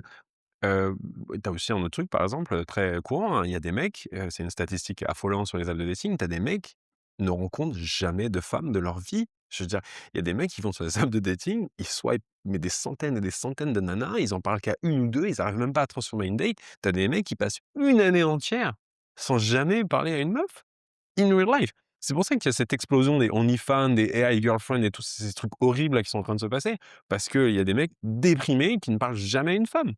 Et donc là, ils vont pas être en date, mais au moins, ils sont en face de Sylvie et Nathalie et puis il y a Pierre et moi j'ai un truc qui m'avait marqué aussi, il y a une femme, elle me dit: «J'adore Timelab parce que je n'ai pas assez d'amis pour faire un dîner à 6». ah ouais. Ouais, ouais, ouais, je vois ce que tu veux dire. Ou moins peut-être pas assez d'amis, dans Pour aller le dans film. un restaurant, Ouais, dans un dîner à 6, elle dit: «Sans Timelab, je ne peux pas reproduire mmh, un dîner à 6 dans un restaurant». ouais, Et tu sais, quand tu dis ça, bon déjà moi empathie, je dis: «Putain», enfin déjà waouh et en vrai, on oublie, mais c'est un luxe et tout le monde donc ceux qui nous écoutent, ils vont dire: «Mais attends, c'est quoi?» Surtout hors de Paris. En Paris, enfin moi je viens de banlieue et mes parents sont encore en banlieue. Bah, les gens qui sont en banlieue, tu vas chez les uns, tu rencontres, il se passe un truc. Ma mère, ouais. quand elle va encore, faire ses courses, dans le centre-ville, elle dit bonjour aux gens. Moi, ça me choque, tu vois? Je fais: «Ah putain, tu la connais?» «Ouais, bah, c'est la même depuis 20 ans». «Ouais, heureusement, je la connais». Mais à Paris, tu as pas ça. Ah ouais. Autre exemple qui m'avait marqué, que je cite souvent, c'est donc on était avec ma femme, on veut sortir chez nous le dimanche soir et tout, vas-y viens on fait au lieu de se faire livrer, viens on va faire un restaurant. On va dans un restaurant, très sympa et d'habitude il est plein et là il est vide. Mais je me dis: «Ah trop bien, putain, on va manger cool et tout». Bon je me dis: «Il y a pas d'ambiance mais au moins on va manger vite». Puis la bouffe elle arrive pas. Et j'étais: «Putain, c'est quoi ce délire?» J'appelle le serveur, je fais: «Attends les gars, ça fait 40 minutes qu'on on est seul dans le resto, il y a un problème quoi, le chef il est pas là». Il dit: «Non, non mais regardez là, on a du Uber Eats et de la livraison mais à plus savoir quand Ah faire». ouais. Et là, je me suis dit: «Il y a 10 ans, ce restaurant, il aurait été plein. Il y a 10 ans, je serais descendu de chez moi pour aller manger, j'aurais été entouré de gens et j'aurais eu ce truc-là». Alors, j'aurais peut-être pas parlé à tout le monde, mais je veux dire, Mmh. maintenant, tu rentres chez toi, enfin, moi, ça m'arrive, je sais pas si ça arrive, hein. Moi, je sors du bureau, avant de sortir du bureau, je commande ma bouffe avec Uber. J'arrive chez moi, je prends le gars, je dis à peine bonjour, je prends le truc, tac et je regarde Netflix. Mais ça, tu peux le faire en repeat en permanence. Ouais, Et donc la technologie a rendu les choses plus simples, mais le trade-off, c'est qu'elle nous a isolés, de manière, drastique. ouais. OK. Bon, je te pose la question centrale de principes fondamentaux, c'est, à l'opposé des clichés, des trucs qu'on se dit, on sait pas trop pourquoi. Quand on parle de solitude et de lutte contre la solitude, combat contre la solitude, sur à quoi est-ce qu'il faut penser en premier? Est-ce qu'il faut se dire, et bah, tu l'as dit tu as dit un truc tout à l'heure que je trouvais assez intéressant, c'est un peu ma responsabilité. Si je ressens de la solitude, j'ai un potentiel d'action, je peux faire des choses. Donc je peux m'inscrire sur TimeLeft et je peux aller peut-être faire du sport, dans un club, voilà, m'inscrire dans une association. Il y a des stratégies. Qu'est-ce qui est pour toi le plus fondamental? Hem, bah, ça revient un peu à ça, c'est que le seul moyen de sortir de la solitude, ça va passer par soi-même, en fait. Il y a personne d'autre qui veut sortir de la solitude. Il y a personne d'autre. C'est comme te remettre en forme, ça doit partir de toi. Il y a jamais quelqu'un qui va te prendre, pourquoi on paye des coachs de sportifs? C'est parce qu'on paye de l'argent pour que des gens nous motivent à sortir de tu vois? À nous remettre en forme et la solitude, c'est la même chose. Si la solitude, au sens large du terme, vous vous sentez seul, vous avez besoin de connexion, voilà et vous êtes pas bien dans votre peau et cetera, vous avez besoin de changer les choses, moi j'ai l'impression, OK, qu'est-ce que tu fais, en fait? Est-ce que tu vas sur les apps de dating, tu payes ta Mnef, tu vas dans des coffee shops de temps en temps, tu sors de chez toi. Si tu sors pas de chez toi et que tu es juste en train de scroller sur Instagram, je te garantis qu'il se passera rien et personne viendra t'aider. Personne viendra t'aider, ça y est, c'est fini. On n'est plus comme il y a, je sais pas, 60 ans où tout le monde se connaît et dès qu'un mec est pas bien, tout le village, t'entraide. Non, mais c'est mort maintenant. On est tous des inconnus au sens négatif du terme. On se croise et on se recroise, mais personne s'aide. Personne s'aide, c'est fini. Donc, si tu t'aides pas toi-même, c'est mort. Sauf que de nos jours, heureusement, il y a des boîtes comme Timeleft qui utilisent la technologie pour essayer de t'aider. Fais un dîner, mec! Fais un dîner! T'aimes pas, fais-le, fais-le, fais ça. Et si ça marche pas, OK, c'est fair enough, utilise pas Timeleft, il y a d'autres concepts, prends d'autres concepts. Ouais, tu pas engagé quand tu utilises Timeless. Non, c'est un abonnement, c'est 20 balles, c'est 20 € le mois, tu peux Ouais. participer autant de fois que tu veux, fais un dîner par semaine pendant 4 mois. Fixez-vous des challenges. Quand tu veux te remettre en forme, c'est la même question. Tu fais du sport? Non. Bah, tu sais, tu peux mieux manger, mais tant que tu fais pas de sport, fais du sport. Tu cours pas? Fais 1 kilomètre tous les 2 jours, 1 kilomètre. OK, fais ça pendant un mois. OK, cool. Fais 2 kilomètres tous les 2 jours pour et ainsi de suite, mais remets-toi en forme. Fais la première étape, mais la vraie première étape, là, quels que soient les gens qui nous écoutent, la vraie première étape, c'est toi qui décides qu'aujourd'hui tu vas changer les choses et que tu fais un truc. Timelapse, c'est un bon truc. Non, mais en vrai, on rigole, mais c'est quand même le truc un truc fou et si tu cliques sur un bouton, demain tu vas dîner avec des gens. Non, mais je suis convaincu et puis je m'attendais pas à ce que tu dises autre chose quand même. C'est ça qui m'a Oui, fait oui, c'est oui. ça qui m'a amusé, mais je suis convaincu que, voilà, c'est très clair. C'est aussi pour ça que je suis rentré en communication avec toi parce que je me suis dit: «Ça, c'est un truc qui me parle quand même». Est-ce que tu as des, par rapport à ce sujet central, hein, pas par rapport à Timeleft, on en reparle juste après. Est-ce que tu as des ressources à conseiller par rapport à ce, est-ce qu'il y a des études? Est-ce qu'il y a des, tu vois, les gens qui veulent aller vraiment plus en profondeur sur le sujet de combattre la solitude, est-ce que toi, il y a des trucs qui t'ont inspiré peut-être? Livres, site internet, chaîne YouTube, je sais pas? Bah, il y a quelques livres qui sont mandatory chez Timeleft, mais que je peux recommander. Le premier, c'est The Art of Gathering, c'est la science de comment recevoir des gens. Ouais, Pour ceux qui nous écoutent, tout le monde n'habite pas dans des grandes villes et donc peut-être la première étape, c'est de recevoir des gens, d'ouvrir sa maison. Donc il y a un art de recevoir, que j'aime beaucoup, c'est The Art of Gathering. L'autre qu'on fait lire à tout le monde qui est mandatory, c'est Friends, c'est Robin Dunbar. C'est la personne un anthropologiste qui a découvert, les cercles de l'amitié, qu'on peut pas avoir plus de 5 très proches amis, 15 amis, 50 amis et 150 amis. Il explique en fait comment marche l'amitié. Par exemple, il faut 50 heures en moyenne pour passer de inconnu à ami et il faut 50 heures supplémentaires pour passer de ami à très bon ami.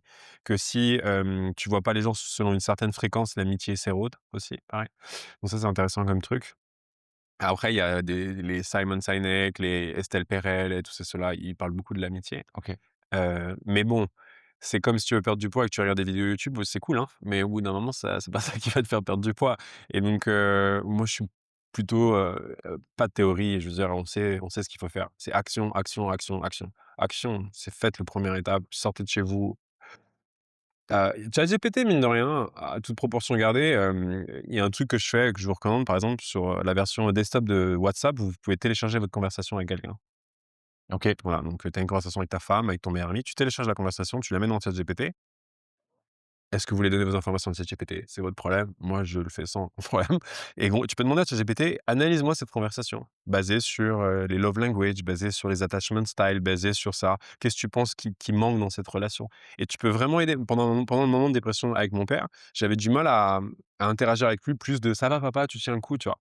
C'était boring et puis il me répondait des trucs qui étaient un peu et ben, en fait, j'ai fait la même chose. J'ai pris la conversation WhatsApp et je l'ai mis dans ChatGPT et j'ai dit: «ChatGPT, il faut que tu m'aides à parler à mon père, à lui trouver des questions, tu vois, à enrichir le truc et en fait, ça m'a vraiment aidé pour interagir avec mon père. Alors des gens ils disent: «Oui, en fait, c'est ChatGPT qui parle à ton père». Non, c'est ChatGPT qui m'a upgrade moi et moi qui a voulu être un bon fils pour mon père et mon père à la fin, il m'a dit: «Merci de tout le soutien, c'est incroyable, tu vois, tu as été un bon Ouais, fils pour moi» et donc ChatGPT aujourd'hui, de nos jours, peut aider aussi à t'aider à naviguer, tes relations, avec les gens. OK, OK. Bon, ma question après, c'est, qu'est-ce qu'on peut faire pour toi, pour ta cause, en gros, quel est ton appel à l'action? Est-ce que ça serait un peu ça? Hem, Ou est-ce que tu as quelque chose de plus spécifique en tête? Bah, sans être trop dans la promotion, le truc que je dirais, c'est vous avez autour de vous un quelqu'un qui se sent beaucoup plus seul que vous le pensez. Vous avez tous quelqu'un qui se sent seul autour de vous. Vous pensez que tout le monde va bien, j'ai l'exemple, il va pas faire rire, mais Robin Williams, le mec le plus drôle du monde qui se suicide, je veux dire, pas mais j'ai des gens autour de moi qui sont dépressifs, personne n'est au courant. Parce qu'en fait, c'est un truc aussi qui est comment dire? Tu as un problème d'obésité, ça se voit. Tu as un problème et c'est je trouve que c'est le pire dans la dépression, c'est que ça se voit pas et que tu peux le cacher très bien et donc mon mot de la fin, ça serait, regardez autour de vous, il y a peut-être quelqu'un, qui a besoin soit d'aide, soit d'avoir un petit push pour lui dire: «Ah, tu sais quoi? Tu devrais tester Timelapse». Alors je passe mon produit, hein, Bien sûr. mais il y a d'autres choses, mais je veux dire, tu vois? Pousser ça et la phrase qui, moi, je trouve la plus utile dans cette conversation, ça serait: «Vous êtes la moyenne des 5 personnes que vous fréquentez le plus» et donc aussi sonder un peu, qui vous fréquentez, quelles sont vos fréquentations? Est-ce que vos fréquentations vous tirent vers le haut? Votre partenaire, votre femme ou votre mari est la plus grosse décision de votre vie. Est-ce que vous avez pris la bonne décision? Enfin, je veux dire, à un moment, le design de notre vie, passe vraiment par les gens qu'on fréquente et donc on n'aime pas ça, dans un mindset un peu franco-français de changer les gens, mais le meilleur moyen de changer sa vie, c'est de changer les gens qu'on fréquente, ou à la limite de les mettre en pause pendant un moment et de fréquenter d'autres personnes et donc aussi, pour savoir si vous avez les bonnes personnes autour de vous, bah, il faut aller tester d'autres personnes. On avait fait une campagne de pub qui s'appelle, «Trompez vos amis» et on a eu un débat et en fait, je trouve qu'elle résonne bien parce que, l'amitié, comment dire? Quand tu sors avec quelqu'un et que la relation amoureuse se dégrade, tu romps, ça s'arrête, d'accord? Bah, l'amitié, ça devrait être la même chose. Là, il y a des termes maintenant aux États-Unis, ça s'appelle, je sais plus en anglais, c'est, tu te défriends, en fait, tu te désamies, quoi OK, ouais. et maintenant on ghost, ce qui est horrible, mais moi j'ai eu des amitiés récemment, ouais, Max, je pense qu'on a fait le tour. OK. Ça fait 10 ans, on a fait le tour. Tu vois? On s'est Et tu écartés, hein. l'officialises? Pas tu l'officialises, mais tu mets des mots dessus. Tu OK. dis: «Écoute», alors après ça demande, tu vois, c'est pas facile. Moi, j'ai eu une discussion il y a encore un an et je lui dis: «Écoute mec, là, ça fait 3 dîners, tu parles que de toi, en fait». Tu vois? J'ai moins envie de dîner avec toi. Ouais. Alors, ça tend un peu, hein, c'est que ce mais et donc tu vois? Et vraiment se poser la question de: «Ouais, qu'est-ce que ces gens vraiment t'apportent, dans ta vie?» Et je trouve qu'on pense que l'amitié c'est cool, c'est acquis et que: «Oh nous on est potes depuis 20 ans». OK, depuis 20 ans, tu trouves que cette personne, vraiment, est un élément, moteur positif dans ta vie? Bah non, mais bon, c'est quand même mon pote depuis 20 ans. Mais l'amitié, c'est on devrait pas baser l'amitié sur de la longévité, sur de la durée. Tu vois ce que je veux dire? C'est pas parce que en fait, tu vois ou pas ce que je veux dire? Ouais, ouais, clairement. C'est pas parce que ça fait 10 ans qu'on se connaît que c'est-à-dire qu'on est bons potes. C'est quoi une bonne amitié? Et ça, c'est une question aussi, qui est intéressante à se poser entre potes. C'est qu'on a des vieux souvenirs ensemble et tu vois, par rapport à Time Left, le fait de se rappeler qu'on a fait des choses il y a longtemps, je pense que ça permet aussi de par rapport au mot time left, hein, pas par rapport à ton entreprise. Ça permet de se dire: «Ah bah, j'ai quand même déjà beaucoup vécu» et ça rassure en se disant: «Bah, le temps bah, est passé vite, j'ai déjà 40 ans, peu importe, mais j'ai fait quand même plein de choses avant» et quand tu vois les amis, je pense que Mais ces vieux amis, même si tu t'entends ah non, moins mais bien avec eux ils aujourd'hui. resteront toujours des vieux amis. Moi, j'ai un pote qui vit en Thaïlande maintenant, il est revenu là, ça faisait 3 ans qu'on s'est pas vu, on a passé un dîner incroyable. Mais il a servi c'est un dîner parce qu'on se parle de tout comme avant Ouais, et ouais, cetera. Mais il sert pas c'est pas la même chose. En fait, ce qu'il explique dans le bouquin, c'est il faut ton cercle de 5. ouais. Et ce cercle de 5, il doit absolument te servir toi pour être un meilleur être humain. Et donc, cette personne-là que tu connais depuis 20 ans, tu peux très bien la relayer en cercle 2 ou en cercle 3. Tu la relayes un peu plus loin de toi. Ça reste toujours un pote, vous vous entendez super bien, vous avez des cousins en commun, ce que tu veux. Mais ton cercle, tu dois vraiment travailler ce cercle-là parce que à la fin du fin, c'est ta vie. C'est ta vie, tu qu'une vie. Time Left et le tatouage que j'ai sur mes bras, c'est ça. Combien de temps il te reste à vivre? Un humain vit 1000 mois. D'accord? On a 40 ans, toi et moi, il nous reste 43 étés. Tu vois ce que je veux dire? Mais donc les gens, ils aiment pas ça, mais c'est la vérité. Donc ce cercle de 5 aura un impact colossal sur toi et ça compound. Plus tu as des gens de ouf, des gens qui te tirent vers le haut. Enfin bon, après je peux m'emballer dans ce sujet-là, mais non, parce que j'ai plein de potes qui ont du mal à voir ça et j'ai des potes, je le vois, ils s'enferment. J'ai des potes qui s'enferment dans ces cercles-là et qui ont Ouais. du mal à en sortir. On parle souvent de relations toxiques, entre Mmh. un homme et une femme, Ouais. mais tu as des amitiés toxiques, mais on n'en parle pas. J'ai recherché la dernière fois sur internet, ça existe pas. OK, Tu vois, on devrait faire un sujet un truc là-dessus. à creuser. C'est quoi une amitié toxique? Tu vois? C'est une bonne question. Une qui te tire vers le bas globalement comme, ouais, mais effectivement, c'est peut-être moins on y pense peut-être moins. Je pense qu'il y a des milieux où on y pense, tu vois? Moi, je pense à des sportifs de haut niveau. Moi, je suis beaucoup la NBA, et tu en as qui ont des influences, autour, c'est leurs vieux amis et ils ont des Ouais, gros problèmes. ouais, C'est un joueur, NBA qui s'appelle Ja Morant, qui est un joueur incroyable et il a des soucis. Je pense pas que ce soit que lui, je pense que c'est aussi son cercle. ouais, Heu, on arrive au bout, ouais. Dernière question. ouais, alors, allez, la dernière 2. est très, très courte. Comment est-ce qu'on te suit, toi, si tu partages des choses? Comment est-ce qu'on interagit avec Time Left? Bah, moi, si vous voulez me suivre, plutôt l'entrepreneur, sur LinkedIn, Maxime Barbier, et si vous voulez suivre le côté un peu, authentique, sur Instagram. OK, Je pose 2 contenus différents. ouais, Et après sur, Timeleft, c'est très simple, timeleft.com, vous pouvez nous trouver partout, OK. mais timeleft.com, c'est l'endroit où il faut aller. OK, très bien. Et alors la dernière question, c'est en une phrase si possible, en tout cas d'une manière la plus condensée possible, qu'est-ce que tu aimerais qu'on retienne après avoir écouté cet épisode? Mmh. Faut arrêter de croire que la vie est fair et que si vous vous aidez pas vous-même, personne vous aidera.